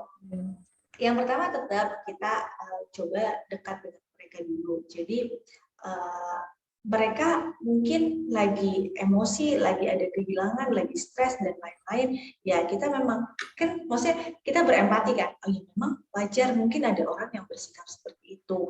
Dan yang penting coba misalnya kita tenangkan dulu. Misalnya pakai teknik pernapasan bisa atau enggak, atau kalau enggak kita ajak ngomong dulu apa sih yang terjadi. Kan mereka kalau emosi artinya ada sesuatu yang ada sesuatu yang mereka ingin luapkan gitu loh, ada sesuatu yang ganjalan dari mereka yang mereka butuh untuk share, yang mereka mungkin keluarnya dalam bentuk emosi. Itu kan dengan cara tidak kurang efektif gitu ya, mungkin kurang lebih adaptif. Tapi dengan cara yang adaptif kita ajak ngomong dulu. Terus misalnya saya sulit kayak gini karena coba bayangkan rumah saya rusak dan lain-lain. Kemudian kita mungkin bisa bilang, baik saya mengerti kondisi Bapak dan lain-lain. Saya bisa membayangkan betapa sulitnya ya Pak ya untuk ketika rumah kita hancur dan lain-lain. Tentunya kita bingung juga akan tinggal di mana seperti itu. Ya udah biarkan aja dia mengalir seperti itu sampai emosinya reda gitu kan. Sampai emosinya reda baru kita mulai masuk. Nah, lalu sekarang apa nih yang bisa untuk saya bantu Pak, seperti itu. Jadi dengarkan dulu seperti itu. Dia marah ya kita dengar. Jadi kita ikut alurnya dia dulu supaya dia lebih tenang, barusan kita masuk. Gitu. Ya, Kak. Namanya juga mungkin dalam kondisi krisis ya, pasti normal ya, dan wajar ya. Karena kita juga harus membayangkan gitu ya, apakah itu wajar atau tidak seberapa wajarnya. Gitu. Jadi tadi kita dengarkan dan ikuti alurnya aja. Nanti lama-lama pasti bakal percaya dan bakal terbuka gitu. Betul gitu. Tapi itu kan berarti kayak orangnya agresif gitu kan. Ya, ikutin dulu kayak gitu. Kayak berlatih kita mendengarkan. Itulah kesabaran kita perlu dilatih gitu ya. Oke, makasih banyak jawabannya. Gitu. Oh ya, ini ada pertanyaan lagi Kak. apakah melakukan teknik ini harus disupervisi oleh profesional? Gimana tuh, Kak? Kalau teknik yang misalnya teknik apa nih? Teknik PFA ini. Iya, PFA-nya. Sebenarnya kalau teman-teman ini kan sifatnya P3K ya. Jadi teman-teman ini prinsipnya cuma gini, ya apa yang kamu rasakan, saya mengerti gitu kan, lihat, pastikan kamu dalam tempat yang aman. Kamu di mana nih? Minggir dulu dong gitu kan. Kan kayak apa ya? Kayak sesuatu yang sebenarnya teman-teman bisa lakukan di mana aja tanpa perlu supervisi gitu loh. Kayak misalnya kita melihat adik kita mungkin sedih, kan nggak perlu kita supervisi psikolog atau supervisi lain-lainnya gitu kan, atau supervisi yang orang itu, tapi kita bisa tanya, misalnya kamu lagi di mana, misalnya kayak gitu, adik kita lagi sedih, apa yang membuat kamu sedih dan lain-lain. Terus oke, saya ngerti gitu kan. Selama prinsip listeningnya, empatinya kita keluar, kemudian coba deh kamu boleh misalnya kalau tenang itu tarik nafasnya dulu kayak gitu kan. Nah, terus setelah itu ketika permasalahannya berat, maka disitulah kita merujuk kepada tenaga profesional kayak gitu. Misalnya mungkin kita bisa bilang, oke, sekarang kamu sudah lebih tenang gitu kan. Nah, kalau kamu memang ke depannya mengalami masalah serupa dan mau bingung, aku tahu nih tempat untuk konsultasi yang bisa kamu hubungi dengan segera, misalnya gitu. Contohnya adalah ini. Tapi kita sudah memberikan pertolongan pertamanya dulu. Oke, jadi pertama kita harus mendekati dulu ya secara manusiawi gitu ya, empati kita dipakai, pendengaran kita dipakai. Betul. Sudah memang membutuhkan bantuan ya kita rujuk gitu ya. Betul gitu. Oke, terima kasih Kak jawabannya. Ini ada pertanyaan lagi nih Kak. Kak izin bertanya, misalnya kita tahu teman kita lagi ada masalah, tapi dia nggak mau cerita. Nah, tapi orang di sekelilingnya tuh lihat, dia itu terus tanya kenapa, dan dia merasa nggak nyaman gitu. Jadi kita harus bagaimana sih untuk membantu teman kita? Nah, ini dia ada masalah kelihatan tapi nggak mau cerita gitu. Gimana tuh? Wah, unik nih. Yang tanya kenapa siapa tuh? Ininya orang yang mengalami masalah gitu. Oke, berarti dia punya masalah tapi nggak sadar punya masalah gitu ya? Iya, dia tanya kenapa, dan dia merasa nggak nyaman tapi nggak cerita gitu. Jadi nggak tahu gitu. Iya, pertama tanya aja dulu, maksudnya kayak mungkin kalau mungkin pernah bertanya juga ke kita kenapanya juga gitu kan, kayak kamu bertanya, maksudnya dia bertanya kenapa kan mungkin dia menceritakan dirinya juga, maksudnya kayak kenapa sih kok kayak gini juga. Nah, disitulah kita bisa apa yang sedang kamu rasakan sih, memangnya apa yang sedang kamu alami saat itu kayak gitu kan. Jadi kalau saya membayangkan ya ketika dia bertanya kenapa, berarti dia sebenarnya menyadari ada sesuatu yang salah dengan dirinya gitu kan, gitu. Ya kita bisa tanya, kamu ada apa, kamu ada permasalahan kah? Kalau kamu ada permasalahan, kamu boleh cerita sama saya seperti itu. Kalau dia belum mau, kuncinya kalau dia belum mau gitu kan, biarkan saja. Tapi kita bisa kasih tahu ke dia, kita ada di sini loh, kalau kamu mau cerita, aku bakal dengerin dan cerita kamu maksudnya kayak aku bakal keep secret rahasia kamu atau keep secret cerita kamu gitu. Kamu boleh cerita ke aku kapanpun, atau kalau memang kamu tidak mau, balik lagi prinsip yang lindungi kan, kita bisa menghubungkan dia dengan orang lain. Atau kalau kamu nggak mau, kamu bisa coba konsultasi ke misalnya ke sini kayak gitu. Karena kalau dia bertanya kenapa, kemungkinan dia juga merasa apa yang salah dengan dirinya gitu kan. Cuma ketika dia ditanya, mungkin dia ngasih nggak mau cerita gitu. Ya udah, kita cuma bilang gitu aja. Prinsipnya mau cerita saya di sini atau kamu mau ke sini kayak gitu, kayak tawarkan gitu. Ya, yang penting orang itu merasa kalau kita tuh ada gitu ya, ada di Iya, sisi betul, ada di sisi dia dan dia tahu harus kemana ketika dia mau melakukan sesuatu. Atau kamu kalau misalnya ada masalah, kamu terlihat bingung menanyakan kenapa apa yang terjadi sama kamu, tapi kamu boleh cerita dengan orang-orang yang kamu percaya. Ada nggak orang yang kamu percaya kayak gitu?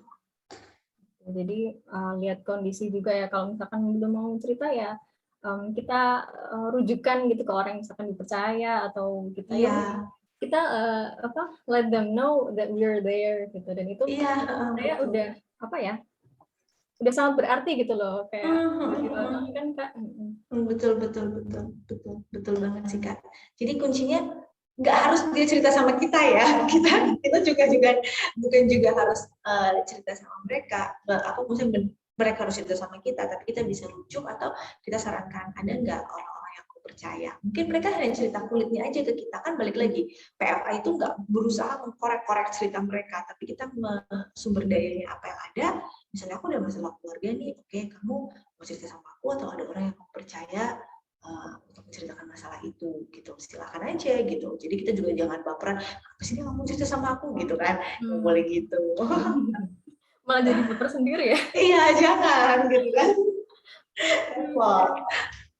Harus sabar teman-teman, jangan memaksakan diri gitu ya. Nanti niatnya baik malah jadi merugikan banyak orang, kan nggak enak juga ya. Oke, ada pertanyaan selanjutnya nih Kak. Apakah PFA ini bisa dilakukan secara jarak jauh, apalagi kalau lagi COVID gini Kak ya? Ini kan semuanya online gitu, itu bisa nggak sih secara telekomunikasi seperti ini? Bisa, bisa gitu kan. Jadi maksudnya pas lagi itu saya juga PFA-nya pelatihannya buat telekonseling. Oh gitu. Iya, bukan telekonseling, tele PFA gitu kan. Jadi PFA jarak jauh gitu kan. Nah, pastikan yang jadi syaratnya misalnya ketika telepon kita make sure bahwa seperti tadi saya bilang, sebenarnya kalau yang tadi saya bilang udah angan-angannya udah kayak saya bayangnya sih mau lagi jarak jauh. Misalnya dia nangis, kamu di mana sekarang? Kamu sama siapa di sana? Kayak gitu kan. Ada nggak orang di sana yang bisa bantu kamu atau apa? Kayak gitu kan. Karena mungkin kan kita nggak deket gitu kan. Atau misalnya kita belum bisa kesana, kamu tunggu dulu deh. Tunggu dulu, minggir dulu. Atau kamu misalnya kadang-kadang mungkin ada yang bilang, aduh saya rasanya udah mau mengakhiri hidup saya kalau lain-lain. Tunggu, kamu di sana sama siapa gitu kan? Coba-coba di sana mendung atau enggak, atau di sana ada barang apa yang bisa kamu lihat, coba dilihat ada barang apa gitu, coba letakkan pisaunya dulu gitu kan, coba kita ngobrol dulu, saya ada di sini buat kamu loh, kayak gitu, coba kayak gitu kan. Jadi pastikan dia rasa aman, pisaunya taruh atau dia dulu, kemudian kita tanya, saya ada di sini buat kamu, coba tenangin dulu. Tenanginnya bisa dengan cara pernapasan, bisa juga coba sebutin apa sih barang yang ada di depan kamu sekarang gitu kan. Intinya grounding itu kan mengalihkan gitu kan. Jadi apa sih yang ada di depan kamu sekarang? Oh ada ini, oke. Terus ada apa lagi? Jadi kita berusaha cari yang itu. Itu memastikan safety-nya kita tahu bahwa di sana dia aman dulu. Setelah itu barusan kita masuk ke situ. Ya, Kak. Aku juga pernah tuh Kak dapat pengalaman ngobrol sama temen yang jauh gitu ya, cuman dia sedang dalam kondisi yang telepon sambil katanya nangis-nangis mau bunuh diri gitu kan.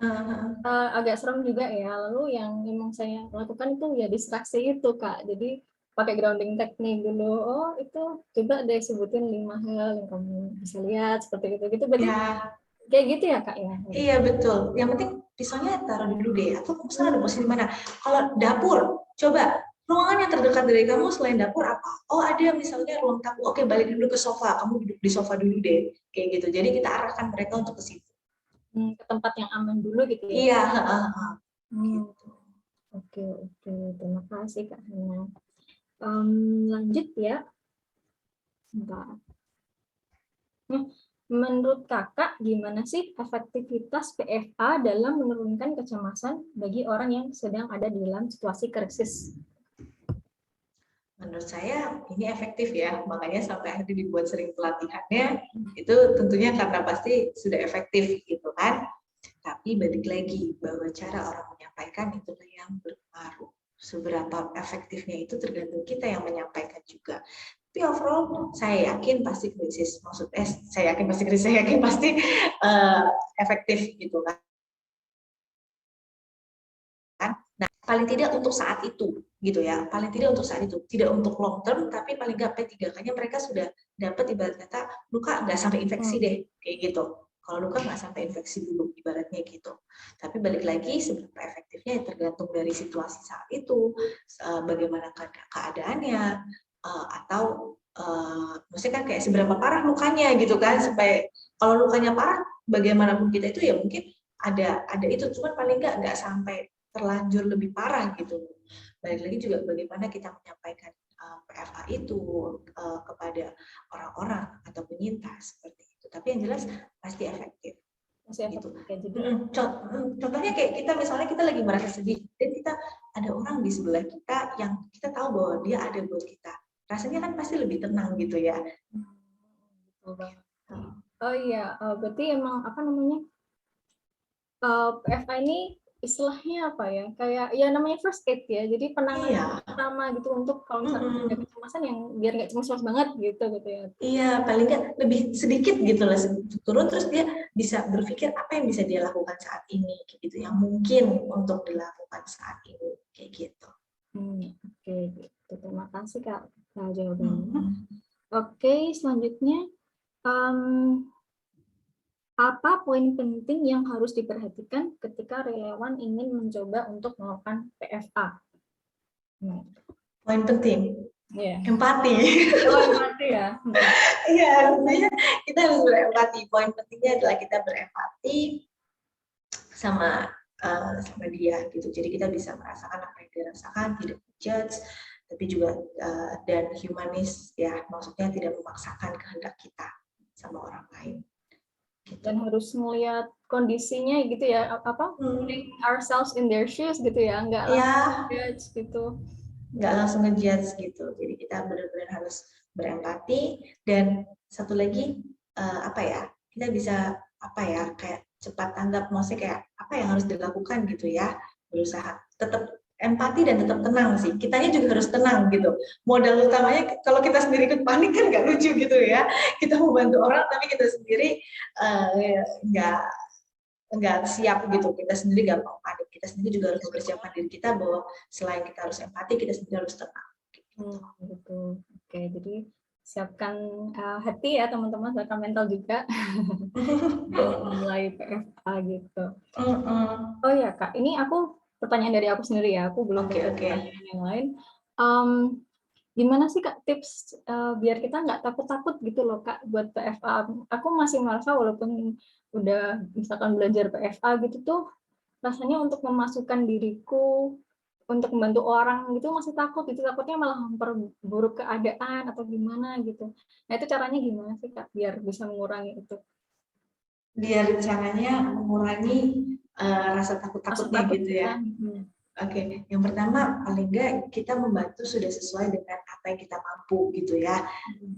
Dan keberhasilan itu bukan hanya tergantung pada kita, kan takutnya dia semakin buruk gitu kan. Setidaknya kalau kita sudah mengupayakan yang terbaik, dia pasti, maksudnya dia akan lebih baik untuk tertolong. Jadi bukan dia tambah parah, tapi dia lebih bisa tertolong karena kita sudah memberikan PFA itu. Tapi akan hasilnya seberapa efektif atau dia tambah buruk atau parah, tapi ini usaha yang kita berikan yang terbaik. Kan kita juga tidak mengintervensi terlalu jauh gitu kan.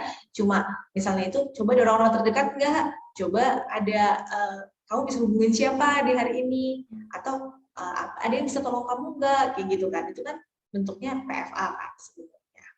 Jadi sekecil apapun bantuan kita, saya rasa namanya kita membantu dengan sepenuh hati, itu bisa membantu orang lain sih. Gitu ya. Jadi kembali ke niat ya, yang mungkin kita niatnya sudah berusaha untuk membantu gitu ya. Jadi nggak usah takut-takut gitu. Iya, karena kan kita niatnya membantu kan, dan kita sudah belajar tahu basicnya bahwa misalnya gimana sih kita cara listening yang benar gitu kan, gimana kita melakukan empati yang betul kayak gitu. Itu yang perlu kita garis bawahi sih dan selalu ingat. Oke, begitu ya. Jadi teman-teman, kalau mau ada yang ragu-ragu, ingat ya, mungkin kita sudah berniat baik dan kita berusaha sesuai dengan kapasitas kita, jadi percayalah. Dan sesuai prosedur, gitu kan? Sesuai prosedur PFA, prinsip-prinsip PFA, ya itu berarti sudah benar. Tapi kan namanya orang lama-lama bisa karena terbiasa, lama-lama akan semakin luas juga kan, gitu. Pertama memang wajar, balik lagi kan, kalau tadi saya bilang empati wajar sih Kak, kalau memang pertama-tama mungkin takut atau cemas, tapi lama-lama ketika itu tadi dilakukan dari waktu ke waktu, ya semoga bisa berkurang dan akan semakin luas ketika memberikan PFA. Oke, jadi kuncinya latih terus ya empati. Iya, betul. Oke, ini ada yang mau raise hand, ada yang sudah raise hand, mau open mic. Boleh banget nih. Kita beri kesempatan ya, silahkan Kak Sekar. Oh iya, halo. Terima kasih Kak Hana dan terima kasih Anne udah mempersilahkan aku buat open mic. Kak Hana, presentasinya keren banget. Aku mendapatkan banyak insight. Aku seneng. Thank you. Ya, maaf nih Kak, nggak bisa open video. Tapi aku mau tanya. Kan ini kan tadi dari segi kita sebagai apa ya bahasanya konselornya gitu ya Kak ya, yang membantu untuk healing di pertama kalinya gitu, pertama kalinya healingnya gitu ya Kak. Nah, tapi aku mau tanya nih Kak, apakah sebenarnya kita sebagai konselornya juga sebagai PFA yang melakukan PFA-nya ini punya maksudnya ada konsennya gitu juga kah Kak? Karena aku punya pengalaman, waktu itu aku sering tiba-tiba temanku tuh sering chat tanpa babi bu, terus langsung meluapkan semua emosinya di chat aku, dan chatnya tuh nggak 10 chat gitu ya kayak, atau nggak 5 chat doang gitu ya. Chatnya tuh aku pernah sampai 100 sekian chat gitu Kak, dan itu isinya semua luapan emosi aja gitu. Padahal aku nggak siap untuk nerima konseling gitu ya Kak, maksudnya menjadi konselor sebagai teman untuk temanku, terus tiba-tiba dia ngechat sepanjang itu tanpa konsen dari aku, dan sebenarnya jadinya lebih ke draining banget sih Kak, emotionally draining. Karena nggak cuma sekali 2 kali gitu Kak, ini waktu itu tuh berkali-kali. Jadi misalnya belum aku bales nih, baru aku read doang, terus next day-nya ngechat lagi gitu ya. Awalnya 30 chat, terus naik jadi 40, naik 50, dan tiba-tiba waktu itu pernah 100 Kak. Jadi beneran nggak apa ya namanya, beneran nggak tahu tempat. Aku jadi berpikir bahwa aku adalah tong sampah sekali gitu Kak. Padahal sebenarnya apa ya, memang aku mau membantu, memang aku mau mendengarkan gitu Kak. Cuman di satu sisi apakah kita juga butuh konsen dari diri kita juga, maksudnya ketika kita melakukan PFA kita sama-sama punya konsen nih antara yang konselor dan konselinya gitu Kak. Itu sih Kak pertanyaanku. Jadi ganggu gitu ya. Menang lo gitu biasanya, terus jadi tempat curhat enaknya tuh biasanya. Betul Kak, betul. Iya, terima kasih Kak, itu pertanyaanku. Waktu lagi itu Kak Sekar itu menjadi apa ya, dicurhatin itu sebagai teman atau sebagai konselor? Maksudnya hubungannya apa gitu? Apakah teman atau ke konselor? Teman Kak, teman. Oke. Ya. Jadi teman. bukan hubungan profesional ya sebenarnya gitu ya? Bukan.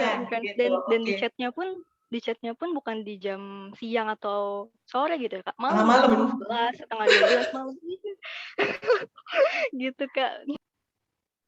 Oke, kalau kayak gitu sebenarnya sih ya memang sangat mengganggu kita juga, kita sebagai orang, apalagi itu sifatnya kita teman dan maksudnya memang bukan hubungan profesional gitu kan. Yang pertama, konsen itu emang maksudnya konsen itu mungkin tidak secara tertulis ya, tapi kita bersedia atau enggak untuk melayani dia, dan dia juga bersedia atau untuk menerima layanan dari kita atau enggak. Kalau sebagai teman, kalau dari saya pribadi itu ketika ada kejadian itu berulang, maka kita bisa sampaikan kepada dia bahwa mungkin saya tidak bisa membalas dalam waktu yang cepat, kayak gitu ya. Saya tidak dapat membalas dalam waktu yang cepat, tapi saya akan berusaha balas chat kamu, kayak gitu. Saya akan berusaha balas chat kamu kalau kamu dalam situasi yang urgent dan misalnya butuh sesuatu yang cepat, mungkin bisa menghubungi kemana, atau kamu bisa langsung membuat janji konseling dengan siapa, kayak gitu. Jadi sampaikan bahwa kakak senang, dengan senang hati akan mendengarkan dan membantu dia, kayak gitu. Tapi kakak tidak dapat membalas pesannya setiap saat, gitu. Oleh karena itu, jika dia dalam situasi yang urgent, tadi pahami untuk menghubungkan dia kan, kita harus tahu kira-kira layanan apa yang bisa dia dapatkan dengan segera. Misalnya chat ke platform mana, kayak gitu. Itu juga bisa salah satu yang bisa dilakukan. Itu juga sudah PFA kok, gitu kan. Jadi saya ngerti bahwa kamu ngerasa kayak gini-gini banget ya, dan mungkin next time saya akan, maksudnya dan next time ketika kamu gitu, ini kan saya balasnya lama, sorry ya gitu kan.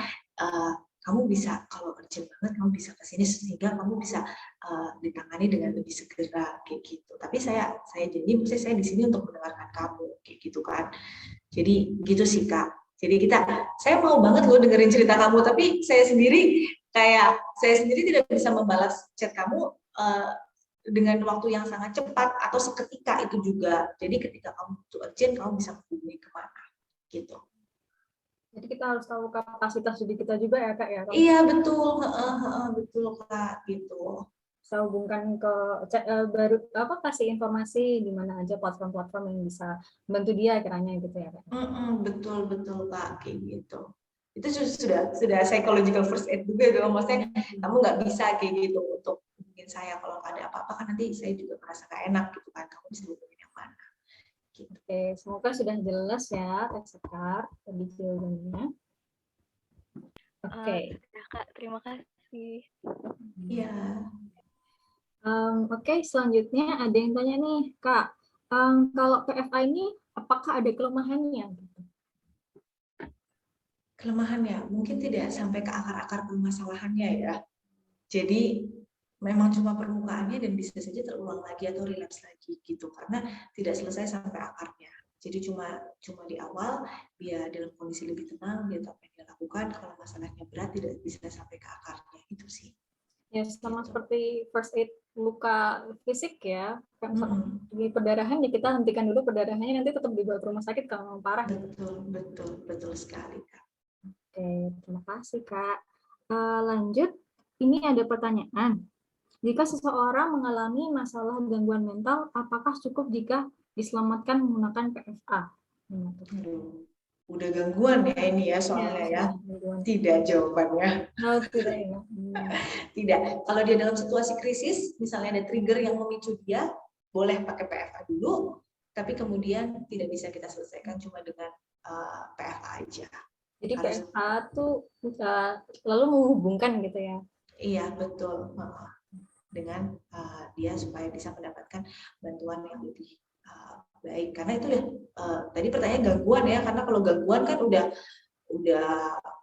mungkin cukup mengganggu dalam kehidupan kita. Balik lagi ketika kita merefer seseorang harus ada 4D tadi gitu. Yang ada 4D tadi kalau udah gangguan kan artinya mungkin ada distress, dysfunction, deviance, dan danger. Dan itu ketika kita sudah menemui mungkin teman atau kerabat kenalan yang seperti itu, kita harus rujuk ke dia. Gitu. Gitu. Tetap harus dirujuk ke profesional gitu ya. Betul. Oke, lanjut. Ini ada pertanyaan lagi, Kak. Adakah panduan kode etik yang harus dipatuhi seseorang yang melakukan teknik PFA?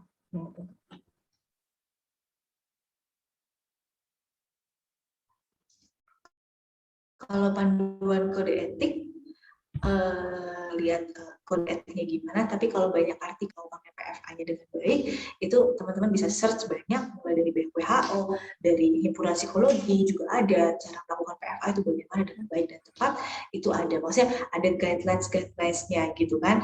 Nah, sebaiknya juga kan ketika kita melakukan PFA kan ya itu mengikuti guidelines-nya, mungkin bukan kode etik secara resmi harus begini harus begitu, tapi itu guidelines yang perlu dipatuhi gitu.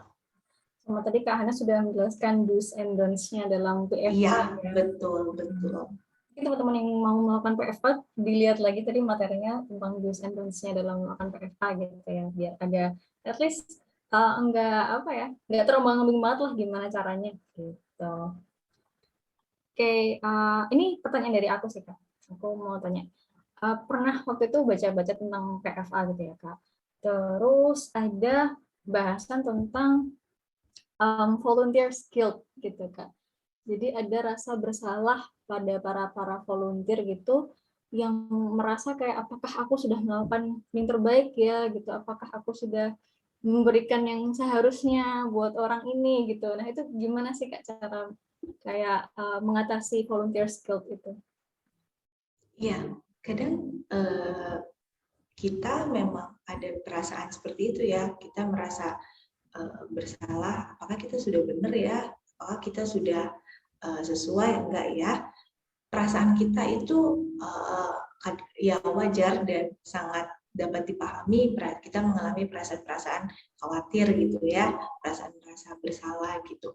Nah, tapi balik lagi, benarkah kita apakah kita sudah melakukannya sesuai dengan kaidah-kaidah atau pembekalan yang telah kita dapatkan, seperti itu. Kalau memang kita sudah melakukan yang terbaik, yang sesuai dengan kaidah-kaidah atau sesuai dengan modul atau sesuai dengan pelatihan yang diberikan, maka itulah usaha terbaik yang sudah kita lakukan untuk mereka. Akan hasilnya kan memang bukan, itulah akan sangat di luar kontrol kita ya, karena kita nggak bisa menentukan gimana hasilnya, tergantung dari situasi, seberapa parah, dan lain-lain, itu juga sangat berpengaruh. Jadi, yakinlah bahwa ketika kita sudah sesuai dengan modul dan aturan-aturan yang berlaku, maka kita sudah melakukan dan berusaha yang terbaik buat kita. Kenapa kita merasa guilt? Mungkin kita lihat hasilnya ya, tapi dia gitu-gitu aja gitu mungkin. Atau dia masih kerasa begini, tapi itulah paling tidak setidaknya kita sudah membantu sebisa dan semampu kita, sesuai dengan kapasitas kita. Gitu. Jadi memang harus diingat bahwa you're not in control of everything gitu ya Kak. Iya, betul gitu Kak. Jadi memang apa yang bisa kita lakukan ya kita lakukan. Kalau kita yakin atas apa yang sudah kita lakukan, ya outputnya mau gimana lagi gitu. Kita nggak bisa kontrol orang lain. Tapi paling nggak itu sudah kita lakukan sudah dengan benar ya. Maksudnya kita sudah mengupayakan, kita sesuai kaidahnya, kita sesuai guideline-nya, ya sudah gitu kan. Kalau memang kita melakukan ada yang salah nih, kayaknya tadi kurang empati nih, kayaknya tadi kurang ini, ya itu jadi evaluasi kita untuk kita, mungkin kita merasa bersalah di situ, tapi kan masa lalu tidak dapat diubah, tapi kita bisa lakukan, oh jadi saya harus belajar nih, mungkin case kayak gini kan unik ya, ketemu orang nggak ada case-nya yang sama gitu loh, nggak ada seringnya beda gitu. Oh tapi kira-kira kalau nanti ketemu case yang mirip-mirip kayak gini, maka kedepannya harus kayak gini nih, lebih empatinya, triknya lebih kayak gini. Dan itu si jam terbang, maksudnya sering kita sering melakukan PFA atau apa, ketemu dengan orang, dengan banyak orang, nah itu bakal lebih semakin terlatih. Jadi memang apa namanya, kalau ada salah-salah gitu ya apa ya, dibuat bahan pelajaran aja gitu ya Kak. Betul, fokusnya benar, kita akui ya memang kita salah, bukan kita ngeles gitu ya, kita salah nih tadi bagian sini, tapi yang lebih tepatnya lagi, langkah lebih baiknya daripada kita berfokus aduh salah dan menyesal gini, ya oke salah, so next-nya biar nggak salah lagi apa yang harus saya pelajari gitu kan. Mungkin harus tahu latar belakang budayanya dulu nih, harus tahu ininya dulu nih, atau dari saya sendiri harus lebih siap, lebih prepare, lagi nggak capek mental buat ngasih PFA, dan itu yang perlu kita perhatikan untuk next ke depannya. Oke, jadi tetap harus belajar dan menjadikan batu hambatan sebagai batu loncatan gitu kan.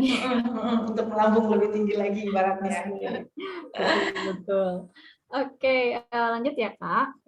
Ini ada yang tanya, ketika kita mencoba untuk menerapkan PFA, kapan sih waktu yang tepat untuk melanjutkan penyintas ke profesional? Tadi yang 4D.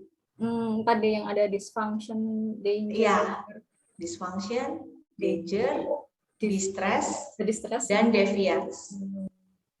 Jadi kalau udah ada itu atau udah ada 4 itu atau salah satu Kak? Ada salah satunya aja boleh kok, kayak gitu. Jadi ada salah satu dari 4D itu bisa ngerujuk ke profesional gitu ya? Tapi biasanya temenan, nggak cuma sendiri single gitu ya. Iya, coba contohnya misalnya dia sudah danger nih, dia sudah mau melukai orang lain.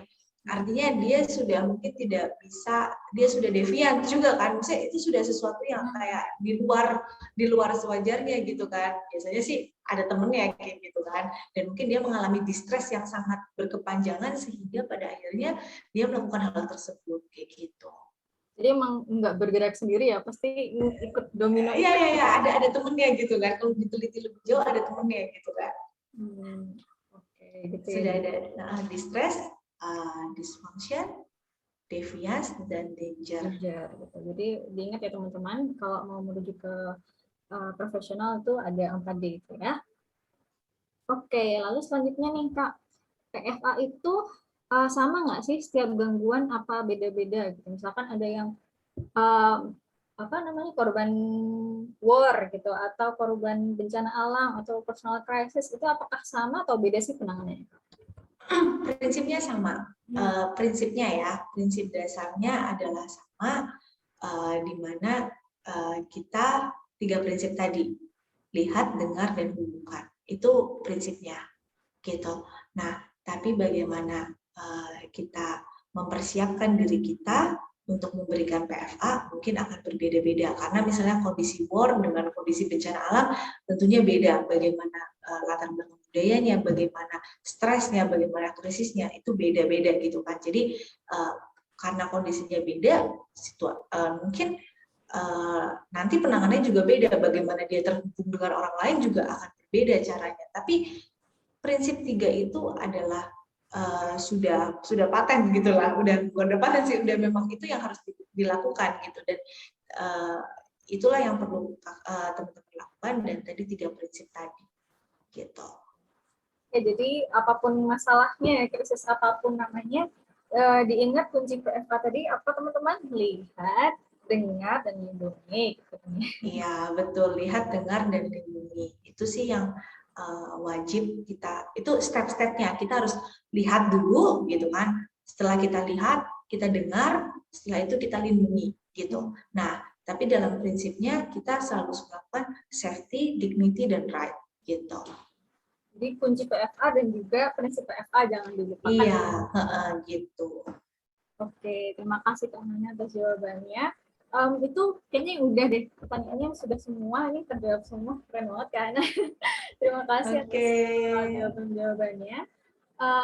Oh ya ini Kak, tadi kan kita sudah bahas panjang lebar ya mengenai PFA.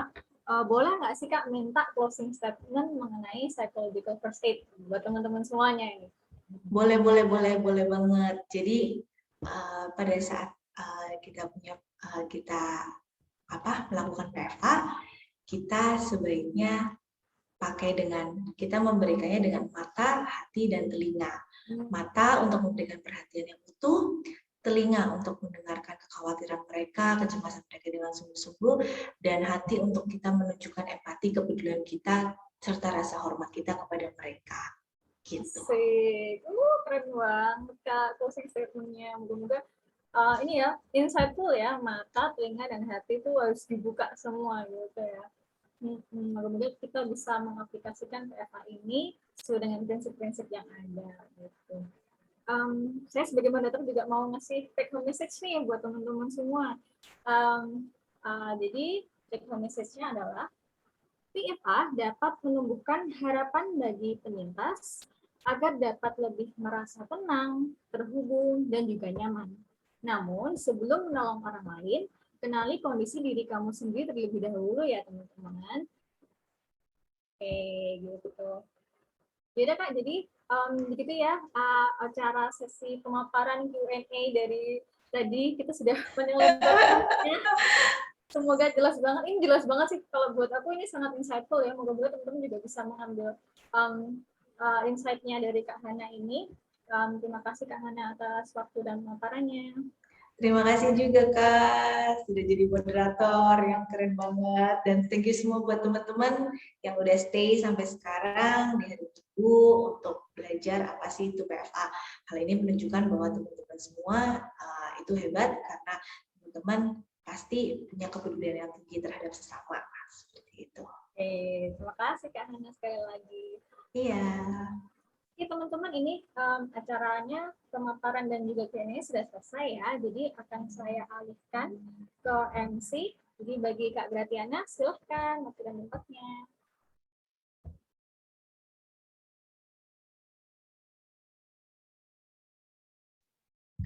Oke, baik. Selanjutnya kita ada foto bersama nih bagi peserta yang mau ikuti dalam dokumentasi webinar kali ini. Silakan dinyalakan kameranya.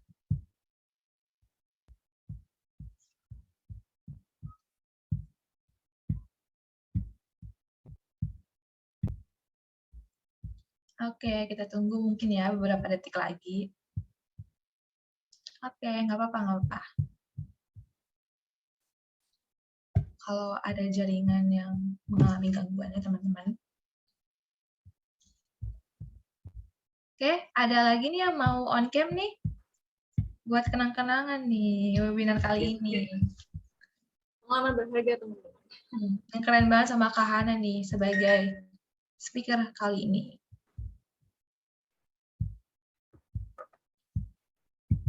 Oke, gak ada lagi nih yang mau on cam? Oke, banyak ya yang gangguan jaringan. Emang masalah. Hujan mungkin Kak, di sini hujan terus banget. Iya, di sini juga hujan sih Kak, jadi mungkin ada gangguan. Ya emang masalah work from home ya Kak, jaringan gangguan itu udah jadi masalah sehari-hari. Oke, mungkin segini aja yang on cam. Aku foto ya, aku hitung nih. Boleh senyumnya, kelihatan giginya, boleh juga. 1, 2, 3. Oke, mungkin sekarang gaya bebas kali ya. Ada 1, 2, 3. Oke. Terima kasih teman-teman yang udah on cam. Nah, saya ingin mengucapkan terima kasih kepada Kak Hana nih yang udah bersedia menjadi narasumber pada hari ini. Keren banget pemaparannya pada hari ini. Dan terima kasih juga kepada seluruh peserta yang telah hadir dalam sesi webinar siang ini. Saya juga ingin mengingatkan kepada teman-teman peserta campaign ini untuk mengisi form kepuasan yang udah di-share di chat Telegram. Nah, sebelum melanjutkan aktivitas teman-teman, aku punya sebuah reminder nih buat kalian. Sebuah quotes. Nih, quotes-nya adalah healing takes time and asking for help is a courageous step by Mariska Hargitay. Keren banget ya, berarti itu maksudnya tuh penyembuhan itu butuh waktu, butuh proses, jadi kalian nggak usah terburu-buru dan kalau misalkan kalian butuh bantuan itu juga nggak apa-apa. Dan itu adalah kalau kalian minta bantuan itu adalah tindakan yang membuktikan kalian tuh berani gitu. Oke. Sekali lagi ini terima kasih kepada Kak Hana sudah membantu dan menyalurkan ilmu yang bermanfaat kepada kami dan juga teman-teman semua. Mungkin ada yang belum join nih di grup komunitas mentalhealing.id. Bagi yang mau curhat dan butuh wadah aspirasi, kondisi, dan emosi bisa banget nih join di Telegram kami yang bisa diakses di bio Instagram @mentalhealing.id. Nah, Instagram @mentalhealing.id ini juga banyak sekali menyediakan konten edukasi terkait kesehatan mental, maka itu jangan lupa di-follow dan disebarluaskan jika kalian merasa konten tersebut dapat membantu kalian. Saya juga mau menginfokan untuk pemenang campaign akan diumumkan paling lambat tanggal 6 November 2021. Untuk itu stay tune terus ya teman-teman di Instagram mentalhealing.id. Lalu aku mau ngumumin juga nih link absensi peserta campaign juga akan di-share di chat Telegram. Jadi kalian pantengin terus ya Telegram @mentalhealing.id. Oke teman-teman, mungkin sekian untuk webinar World Mental Health Day 2021 campaign kali ini. Ditunggu untuk webinar selanjutnya ya. Terima kasih teman-teman semua. Have a good day.